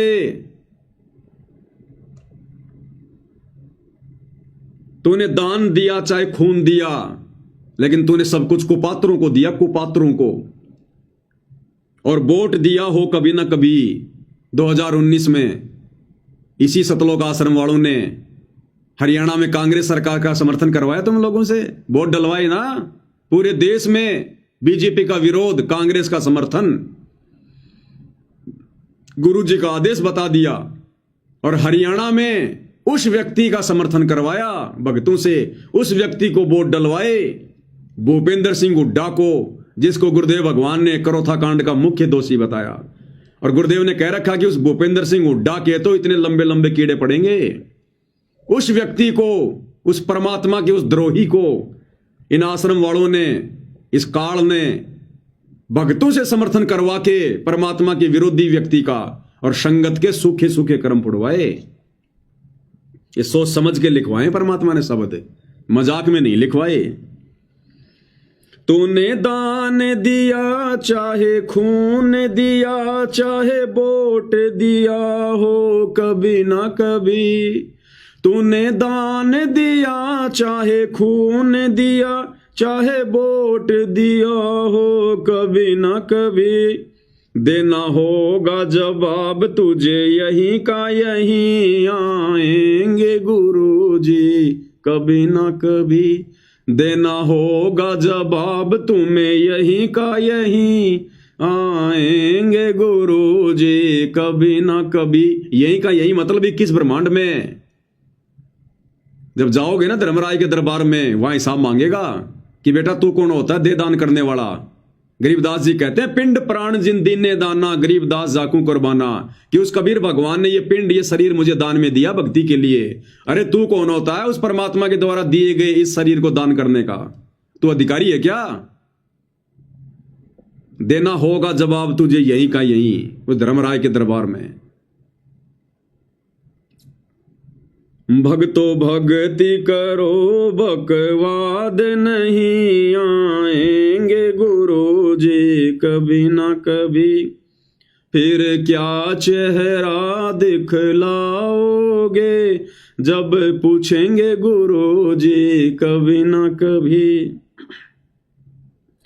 क्यों नाम लिया गुरु ज्ञान लिया, क्यों नाम गुरु का बदनाम किया, क्यों नाम लिया क्यों ज्ञान लिया, क्यों नाम गुरु का बदनाम किया।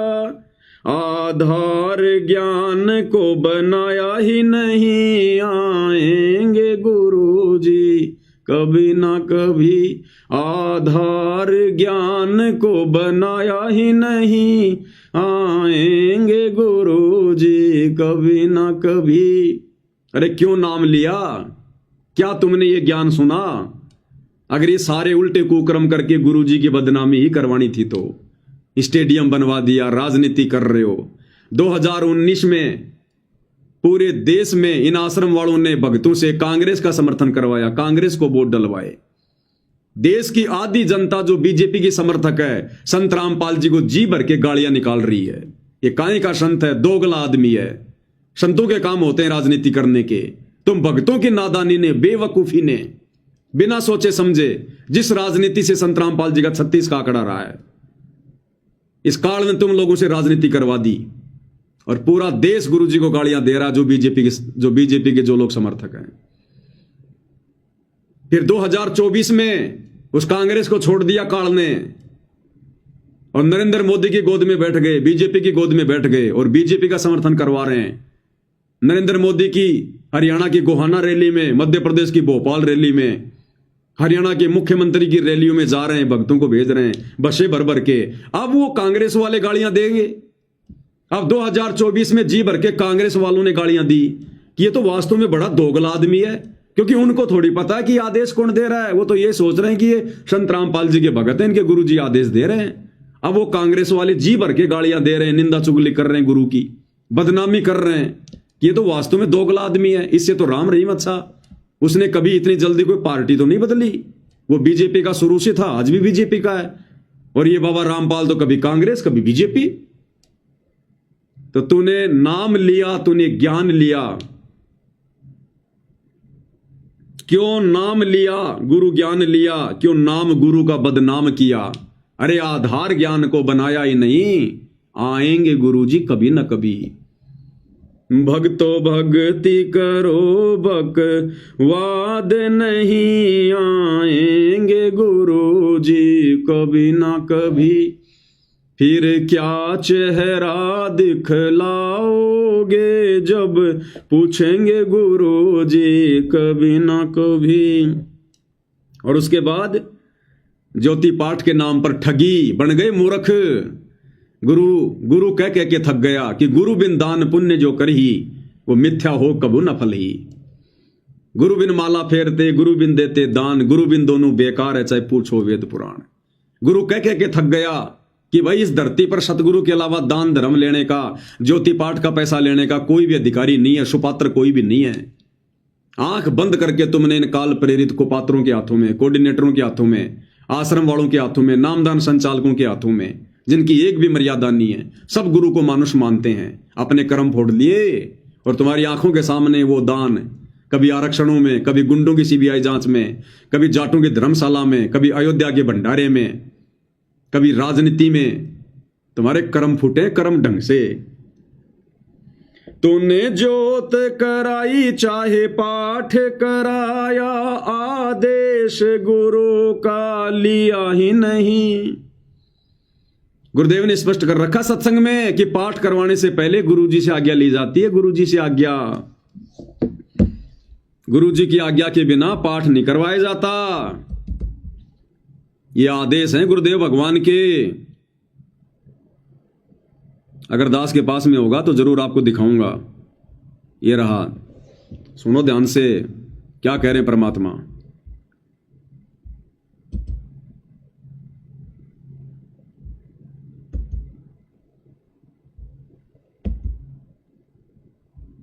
बिन दान पुण्य जो करे। गुरुदेव कह रहे हैं पाठ करवाने से पहले गुरु से आदेश लेना पड़ता है। अरे गुरु जी तो 2014 से हिसार जेल में बैठे हैं और कई लाखों भक्तों ने पाठ करवाए, ज्योतियां करवाई है। और कितने लोग गए हिसार जेल में आदेश लेने के लिए? कितने लोग गए गुरुजी से हिसार जेल में आदेश लेने के लिए कि गुरुजी इन आश्रमों में इन भक्तों को पाठ करवाएं या ना करवाएं? बस मूर्ख बना दिया पीले पर्चे दिखा दिखा के, नकली ऑडियो एआई से बना बना के। अब तो सरेआम फिल्में बना रहे हैं एआई से। अरे अब तो विश्वास करो, तुम्हें किस कदर ठग लिया काल ने। तो 25 मिनट की फिल्म एआई वाली, अब भी तुम्हारी आंखें नहीं खुली। उस 25 मिनट की फिल्म में सीधा सीधा पूरा वीडियो एआई से बनाया गया। गुरुजी की आवाज हूबहू, जो मर्जी बुलवाया गया गुरुजी से, जो मर्जी। अब भी तुम्हारी आंखें नहीं खुल रही। ऐसे ही तुम्हारे को ऑडियो वीडियो के नाम से मूर्ख बनाया जा रहा है। उस वीडियो में देखो किस प्रकार से एआई से गुरुजी की आवाज में क्या कहलवाया गया। वो चाय की दुकान वाला कह रहा है कि महाराज जी चाय समोसा लगा दूं। संत रामपाल जी की आवाज में एआई से हूबहू क्या कहलवाया जा रहा है? हाँ हाँ लगा दो भगत जी, चाय समोसा लगा दो। संत रामपाल जी महाराज स्कूटर को रास्ते में एक चाय की दुकान के पास रोक देते हैं। राम राम महाराज जी। राम राम भगत जी। महाराज जी चाय समोसा लगा दूं? हाँ भगत जी लगा दीजिए। सुन लिया? ये काल आने वाले समय में तुम्हारा चाय समोसा लगाएगा, तुम्हारा नाश्ता करेगा, तुम्हारा, क्योंकि इसने अपना काम पूरा कर लिया। तुम्हारी मर्यादा तुड़वा दी, गुरु की नजरों से तुम्हें नीचे गिरा दिया। अब तुम कितने शाणे बन जाओ, अब तुम काल की खुराक हो, काल की खुराक है। गुरु के दिल से उतरे वो शब्द बिहूना होए, उसको काल घसीट ही राख सके ना कोई। अब ये बनेगी तुम्हारे साथ में। तो ऐसे तुम्हें मूर्ख बनाया गया एआई से ऑडियो वीडियो बना बना के, तुम्हें लाइव दिखा दिखा के। और क्या कह रहे हैं परमात्मा? पाठ करवाने से पहले गुरु की आज्ञा लेनी चाहिए। क्या तुमने गुरुदेव के इस आदेश की पालना की? कितने लोग गए हिसार जेल में ये पूछने के लिए कि गुरुजी हम पाठ करवाएंगे ना करवाएं? सब भेड़ चाल में। कोऑर्डिनेटर ने कह दिया, पीला पर्चा निकाल दिया, नकली एआई से ऑडियो आ गई, बच्चों पाठ करो, दान करो, मेरी आत्मा बहुत खुश हो रही है। अगर इतनी गुरुदेव की आत्मा खुश होती तुम भक्तों से, तो कब के आ जाते बाहर हिसार जेल से। जमानत की भी जरूरत नहीं पड़ती, कब के आ जाते। वो भगवान तो अपने बच्चों से मिलने के लिए तड़प रहा है, लेकिन बच्चे इस लायक नहीं हैं कि बाप उनको अपने गले से लगा सके। बच्चे अभी बदबू मार रहे हैं, बदबू, काल की गंदगी में सने हुए हैं। सत्संग नहीं सुने संगत ने। ये सत्संग क्यों दिए भगवान ने? गांव गांव जाकर लोगों की गालियां खा खा के। सत्संग ही भक्ति का मूल है। और ये सत्संग तो ना तुमने पहले सुने, ना तुम लोगों को वर्तमान में इन आश्रमों में सत्संग सुनने दिए जा रहे। तो क्या कह रहे हैं परमात्मा पाठ के विषय में कि पाठ करवाने से पहले गुरु की आज्ञा लेनी चाहिए। बिन दान पुण्य जो करही, मिथ्या होवे कभू ना फरही। बिना गुरु के जो दान करते हैं मिथ्या जावे, वो कभी नहीं फलेगा।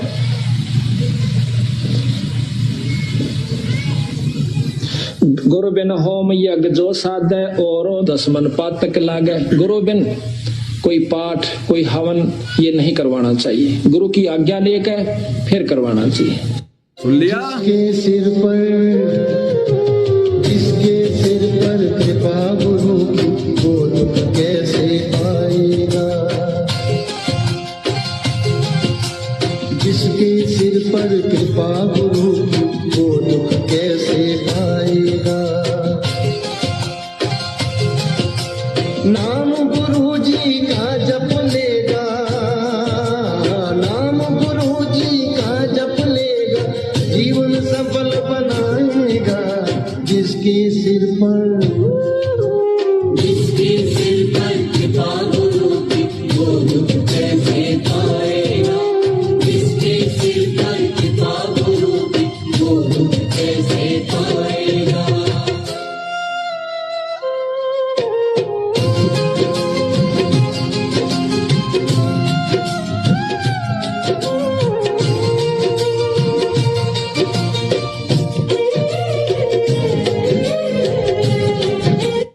ऐसे वीडियो बना बना के तुम लोगों को समझाया करते थे, ऐसे वीडियो बना बना के दिन रात आंखें फाड़ फाड़ के।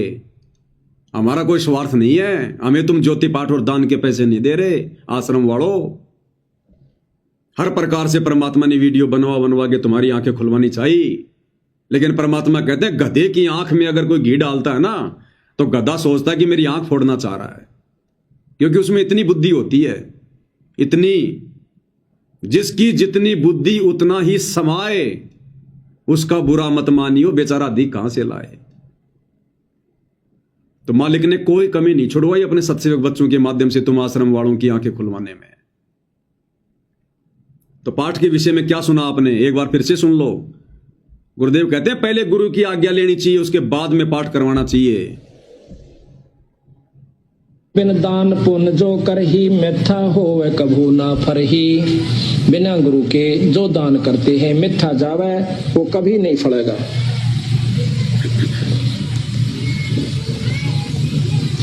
गुरु बिन होम यज्ञ जो साधे और 10 मन पातक लागे। गुरु बिन कोई पाठ कोई हवन ये नहीं करवाना चाहिए, गुरु की आज्ञा लेकर फिर करवाना चाहिए। आ गया समझ में? सिर पर लिया गया किसी ने नाम लेने के बाद में 90% ने तो साक्षात गुरु का चेहरा भी नहीं देखा अभी तक है, और पाठ करवा दिए, ज्योतियां करवा दी, और वो कुपात्र तुम्हारे पैसों पर ऐश कर रहे हैं, तुम्हारे कर्म फुड़वा रहे हैं, आरक्षणों में दे दे के, गुंडों की सीबीआई जांच में दे दे के, राजनीति में लगा लगा के।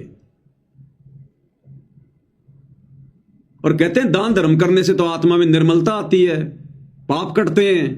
तुम्हारे सिर पर तो पाप और ज्यादा बढ़ रहे हैं, तुम्हारी आत्मा निर्मल नहीं, तुम्हारी आत्मा तो और ज्यादा जो है पत्थर जैसी बनती हुई जा रही है। तुम आश्रम वाले भक्तों का आचार विचार व्यवहार बोलचाल और साथ संगति वाले भक्तों का आचार विचार व्यवहार बोलचाल रात दिन का अंतर है। पाठ करवाते करवाते भी तुम आश्रम वालों का व्यवहार उस कव्य जैसा है, भक्तों को गाली गलौज करना, किसी की बात नहीं सुनना, मार पिटाई करना भक्तों के साथ में। तो ये दान धर्म तुम्हारा कहां काम कर रहा है, जबकि गुरु जी कहते हैं दान करने से तो आत्मा में निर्मलता आती है। और तुम तो वज्र के जैसे बनते जा रहे हो, वज्र के जैसे, क्योंकि तुम्हारा ये ज्योति पाठ सफल नहीं है। गुरु की आज्ञा तोड़ के, गुरु के सत्संगों के विरुद्ध, और राजनीतियां करने वालों का और करवाने वालों का पाठ कभी सफल होता है? राजनीति में शामिल होने वाले तो पाठ करवा रहे हैं, और राजनेताओं के तलवे चाटने वाले आश्रमों में बैठकर पाठ कर रहे हैं। बहुत जल्दी जाओगे दोनों स्वर्ग में, बहुत जल्दी। स्पेशल विमान आएगा तुम्हारे लिए तो सतलोक से, स्पेशल। तो परमेश्वर ने किस कदर हर पॉइंट पर भक्तों की आंखें खुलवाने का प्रयास किया, लेकिन भाई परमात्मा कहते हैं भाई जैसे सूरज के आगे बदरा ऐसे कर्म छयारे, और प्रेम की पवन करे चित मंजन झिलके तेज नयारे। तो प्यार की पवन नहीं चली तुम्हारी, तुम्हारे पाप कर्म नहीं कटे भाई। तो ये दान धर्म भी तुम लोगों ने सोच समझ के नहीं दिया, ज्ञान की कमी के कारण। तूने जोत कराई चाहे पाठ कराया, आदेश गुरु का लिया ही नहीं। तूने जोत कराई चाहे पाठ कराया, आदेश गुरु का लिया ही नहीं। धन सोच समझ के दिया ही नहीं, आएंगे गुरु जी कभी ना कभी। धन सोच समझ के दिया ही नहीं, आएंगे गुरु जी कभी ना कभी। अरे गुरुदेव कहते हैं पात्र को पात्र विचार के ताही दीजिए दान, कि पात्र और कुपात्र का विचार करके उसके बाद में दान धर्म देना चाहिए। लेकिन तुम लोगों ने तो आंखें बंद करके अपने कर्म फुड़वाए। भक्तो भक्ति करो बकवाद नहीं, आएंगे गुरु जी कभी ना कभी।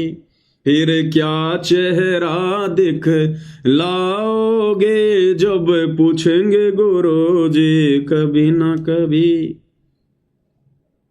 और 2014 के बाद में आंख बंद करके आश्रम वालों के आदेशों पर इन आश्रमों में जाना, कभी सिंहपुरा में, कभी रोहतक में, कभी मुंडका में, और खा खा के धक्के अपनी दुर्गति करवा के, और भक्ति से दूर होके बैठे हो। आज तुम भक्ति से दूर होके शतलोक आश्रमों से जुड़े हुए एक भी व्यक्ति को आत्मिक शांति नहीं है। एक भी व्यक्ति को किसी न किसी बात को लेकर जरूर परेशान है, जरूर दुखी है, मानसिक टेंशन है, संसार में रमा हुआ है, घुसा हुआ है, पैसे कमाने में दौड़ लगा रखी है, क्योंकि काल बैठा सिर पर, भक्ति नहीं करने देगा। और खाओ धक्के इन आश्रमों में। तुम्हारा घर तो शमशान घाट है। अरे जिस घर में तुमने दरबार लगा रखा, ज्योति लगा रखी है, दंडवत करते हो, आरती करते हो, सत्संग सुनते हो, शमशान घाट है क्या? वो आश्रम नहीं है। लेकिन तुमने कभी अपने घर को आश्रम बनाया ही नहीं। और तारीखों पे जा जाके तुमने क्या ड्रामे किए वो तुमने देख लिए। जज का रवैया, पेशी पे गया ना मुंडका गया, रोहतक में धक्के खाए ही नहीं। धनाना से पहले इनका रोहतक में आश्रम था, सिंहपुरा में, और दिल्ली के मुंडका में तो अभी भी है, और तारीखों पर ये भेजाई करते थे। पेशी पे गया ना मुंडका गया, रोहतक में धक्के खाए ही नहीं। पेशी पे गया ना मुंडका गया, रोहतक में धक्के खाए ही नहीं। गुरु दिल से दूर कभी हुआ नहीं, नहीं आएंगे गुरु जी कभी ना कभी। गुरु दिल से दूर कभी हुआ ही नहीं, आएंगे गुरु जी कभी ना कभी। अब यहां पर सत्सेवकों ने समझदारी दिखाई कि हमने तुम लोगों की तरह उन तारीखों पर, उन पेशियों पर धक्के नहीं खाए, उन आश्रमों में जा जाके धक्के नहीं खाए, दान धर्म के नाम पर नहीं लुटे, कुपात्रों को देकर अपने कर्म नहीं फोड़े। और हमारा गुरु तो सदा हमारे दिल में बसता है। घटी में गंगा, घटी में जमुना, घटी में जगदीश। गुरु भगता मम आत्म सोई, वाके हृदय रो सोई। जो गुरु के पक्के भगत हैं, परमात्मा उनके हृदय में निवास करता है। तो आज तो तुम्हारी आंखें बंद हैं, आने वाले दिनों में पता चलेगा गुरुमुखी कौन है और गुरुद्रोही कौन है। जिनको तुम पक्के गुरु भगत मान के बैठे हो, ये पक्के काल के एजेंट हैं। और जिनको तुम गुरुद्रोही समझ रहे हो, साथ संगत वालों को, इनसे बढ़कर संसार में परमात्मा की आत्मा नहीं है। तो हम नहीं गए, पेशी पे गया ना मुंडका गया, रोहतक में धक्के खाए ही नहीं। और गुरु दिल से दूर कभी हुआ ही नहीं, आएंगे गुरु जी कभी ना कभी। भक्तो भक्ति करो बकवाद नहीं, आएंगे गुरु जी कभी ना कभी। फिर क्या चेहरा दिखलाओगे, जब पूछेंगे गुरु जी कभी ना कभी। और आगे परमात्मा ने जो लिखवाया आज से 3 साल पहले, ये 3 साल हो गए शब्द को लिखे हुए, जब दास हिसार जेल में था। परमात्मा दास को प्रेरणा करते थे कि ये संगत के कर्म फुड़वाएंगे गुरुजी के परिवार वाले, ये गुरुजी का परिवार। और देख लो इन 3 वर्षों में सबसे ज्यादा कुकर्म, ये राजनीति वगैरह, आन उपासना, परशुराम की जयंती, ये सारे कुकर्म इन्होंने पिछले 3 वर्षों में किए। परिवार गुरु का भरमाएगा तुझे, मर्यादा तोड़ मरवाएगा तुझे। परिवार गुरु का भरमाएगा तुझे, मर्यादा तोड़ मरवाएगा तुझे। तुझे दूर गुरु से करवाएगा यही, आएंगे गुरु जी कभी ना कभी। तुझे दूर गुरु से करवाएगा यही, आएंगे गुरु जी कभी ना कभी। आज वो ही हो गए 100%। गुरु के परिवार ने भ्रमित किया और गुरु से दूर करवा दिया। जिन बातों से गुरु दुख पावे, उन बातों को दूर भगावे। तुमने सारे वो कुकर्म किए हैं भक्ति विरुद्ध, जिससे गुरु दुखी हो। और इन काल एजेंटों ने, गुरु जी के परिवार ने, तुम नादान संगत वालों को गुरु से दूर करवा दिया। अरे संध्या आरती पढ़ते हो, किर्त गनी भूले नरलोई, और जा घट निश्चय नाम ना होई। जो कृतज्ञ व्यक्ति होता है ना, कौन होता है? जो गुरु के द्वारा किए गए उपकारों को भुला दे। तो तुम लोगों ने गुरु के उपकार भुला दिए। गुरु ने कब कहा राजनीति करने का, राजनेताओं को वोट देने का, उनकी रैलियों में जाने का, परशुराम की जयंती में जाने का? अरे गुरु तो कहते हैं 100 वर्ष सतगुरु की पूजा, एक दिन अनुपासी, वो अपराधी आत्मा पड़े काल की फांसी। परशुराम की जयंती पर जाने का तुम्हारा क्या मतलब था? काल ऐसे ही मरवाता है सूक्ष्म चाल, तो मर्यादा तोड़ मरवाएगा यही। मरवा दिया गुरु के परिवार ने तुम्हारी मर्यादा तोड़वा के। भक्तो भक्ति करो बकवाद नहीं आएंगे गुरु जी कभी न कभी। भक्तो भक्ति करो बकवाद नहीं आएंगे गुरु जी। अब सबसे बड़ी कमी क्या रही? साध संगति की। हाथ जोड़ जोड़ के विनती करते थे लास्ट में, जुड़ जाओ साध संगति से, जुड़ जाओ। कोई आधार कार्ड जमा नहीं करवाना, कोई फॉर्म नहीं भरना, कोई तुमसे पैसे नहीं ले रहे, कोई ज्योति पाठ दान का पैसा नहीं ले रहे तुम्हारे से। अरे सिर्फ वीडियो देखने और ज्ञान को आधार बनाओ, घर बैठ के भक्ति करो। कितनी विनती की तुमसे साध संगति से जुड़ने की, तुम्हारे कान पर जू भी नहीं रहेंगी। और अब आने वाले समय में देखना जब तुम्हारी दुर्गति पे दुर्गतियां होंगी। तू साध संगत में आया ही नहीं, तूने मर्म ज्ञान का पाया ही नहीं। तू साध संगत में आया ही नहीं, तूने मर्म ज्ञान का पाया ही नहीं। तूने विश्वास गुरु पर किया ही नहीं, आएंगे गुरु जी कभी ना कभी। तूने विश्वास गुरु पर किया ही नहीं, आएंगे गुरु जी कभी ना कभी। कहां विश्वास किया संगत ने अपने गुरु पर? अरे सार नाम कौन दे सकता है? परमात्मा क्यों आता है सतलोक से सार नाम देने के लिए? और इस नादान संगत ने गुरु का हिसार जेल से बाहर आने का भी इंतजार नहीं किया, और इन कुपात्रों से वो फर्जी सार नाम, सार शब्द ले लिया और अपनी दुर्गति करवा ली। अरे पाड़ोसी से अपने पेट में बच्चा डलवाने वाली औरत कभी पतिव्रता नहीं हो सकती।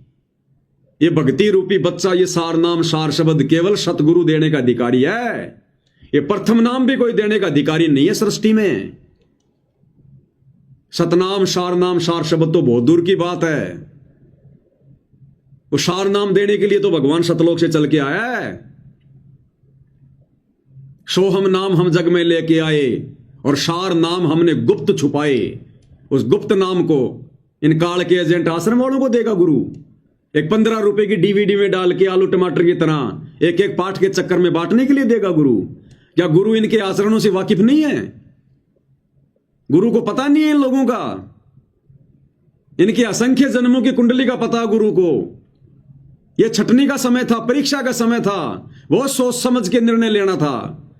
इन्होंने तो बकवाद करनी थी काल प्रेरणा से, और सतगुरु ने भी भक्तों की परीक्षा लेनी थी कि कौन मेरे ज्ञान को समझा। और पड़ोसियों से जाके पेट में बच्चा डलवा लिया। अब वो बच्चा किसका कहलाएगा? अरे वेश्या के बच्चे को कौन अपना नाम देता भाई? वेश्या के बच्चे को कोई अपना नाम देता है क्या? तुम्हारी वो दुर्गति कर दी इन आश्रम वालों ने। 2014 बरवाला कांड के बाद ये सार नाम और सार शब्द जिन जिन लोगों ने लिया है, प्रथम नाम और सतनाम तक तो कोई बात नहीं, लेकिन सार नाम और सार शब्द जिन जिन लोगों ने लिया है उन्होंने अविश्वास प्रकट किया है कि ना जाने गुरु जी आएंगे कि नहीं आएंगे। अरे गुरु फिर यहां पर बाजरे की रखवाली करने आता है क्या? भेड़ बकरियां जो है चराने आता है क्या? अरे सार नाम ही तो देने आता है जो संसार में नहीं होता। भक्ति के मंत्रों का आविष्कार करके अपने भक्तों को देने तो आता है। वेद नहीं पढ़े क्या? जब गुरुजी ने पढ़ाए सो रहे थे क्या? अविश्वास प्रकट किया तुम लोगों ने, अविश्वास, गुरु का विश्वास तोड़ दिया तुम लोगों ने।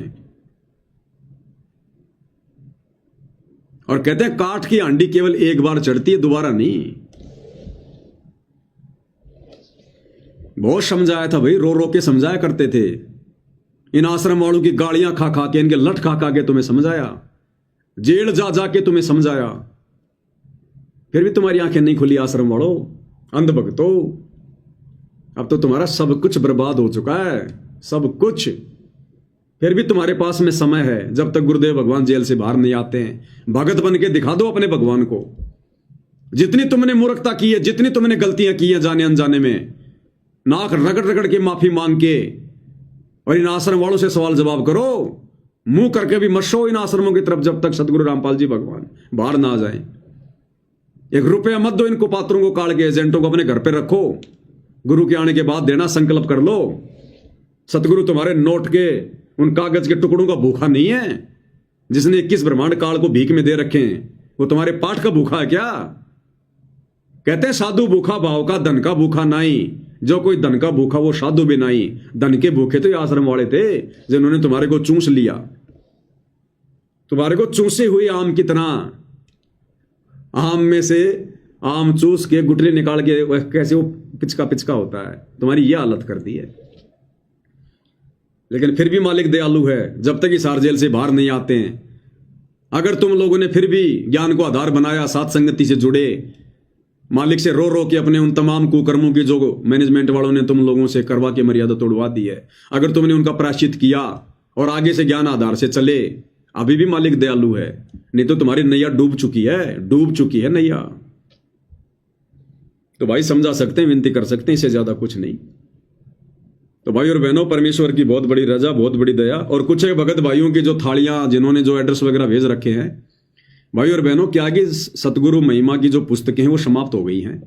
तो वो पुस्तकें हमने छपने के लिए दे रखी हैं। 10-15 दिन लगेंगे कम से कम, क्योंकि बार बार फिर थोड़े भेजेंगे तुम्हें। तो पुस्तकें आ जाती हैं, क्योंकि पुस्तकें छपने में टाइम लगता है। तो 10-15 दिन के अंदर अंदर पुस्तक छप के आ जाएगी। तुरंत उसके बाद में जिन जिन भाइयों के एड्रेस आए हुए हैं, सबको थालियां बाय कोरियर भेज दी जाएगी। इसलिए थोड़ा सा धैर्य रखें, मालिक दया कर देंगे। तो भाई और बहनों, आज की साथ संगति में केवल इतना ही। परमेश्वर जी के आशीर्वाद से सतगुरुदेव भगवान हम सबको आशीर्वाद दे, हमारा मार्गदर्शन करे, हमें भक्ति मार्ग पर दृढ़ता से आगे बढ़ाए। इसके साथ साथ संगति को विराम देते हैं। बंदी छोड़ सतगुरु रामपाल जी परमेश्वर जी की जय हो।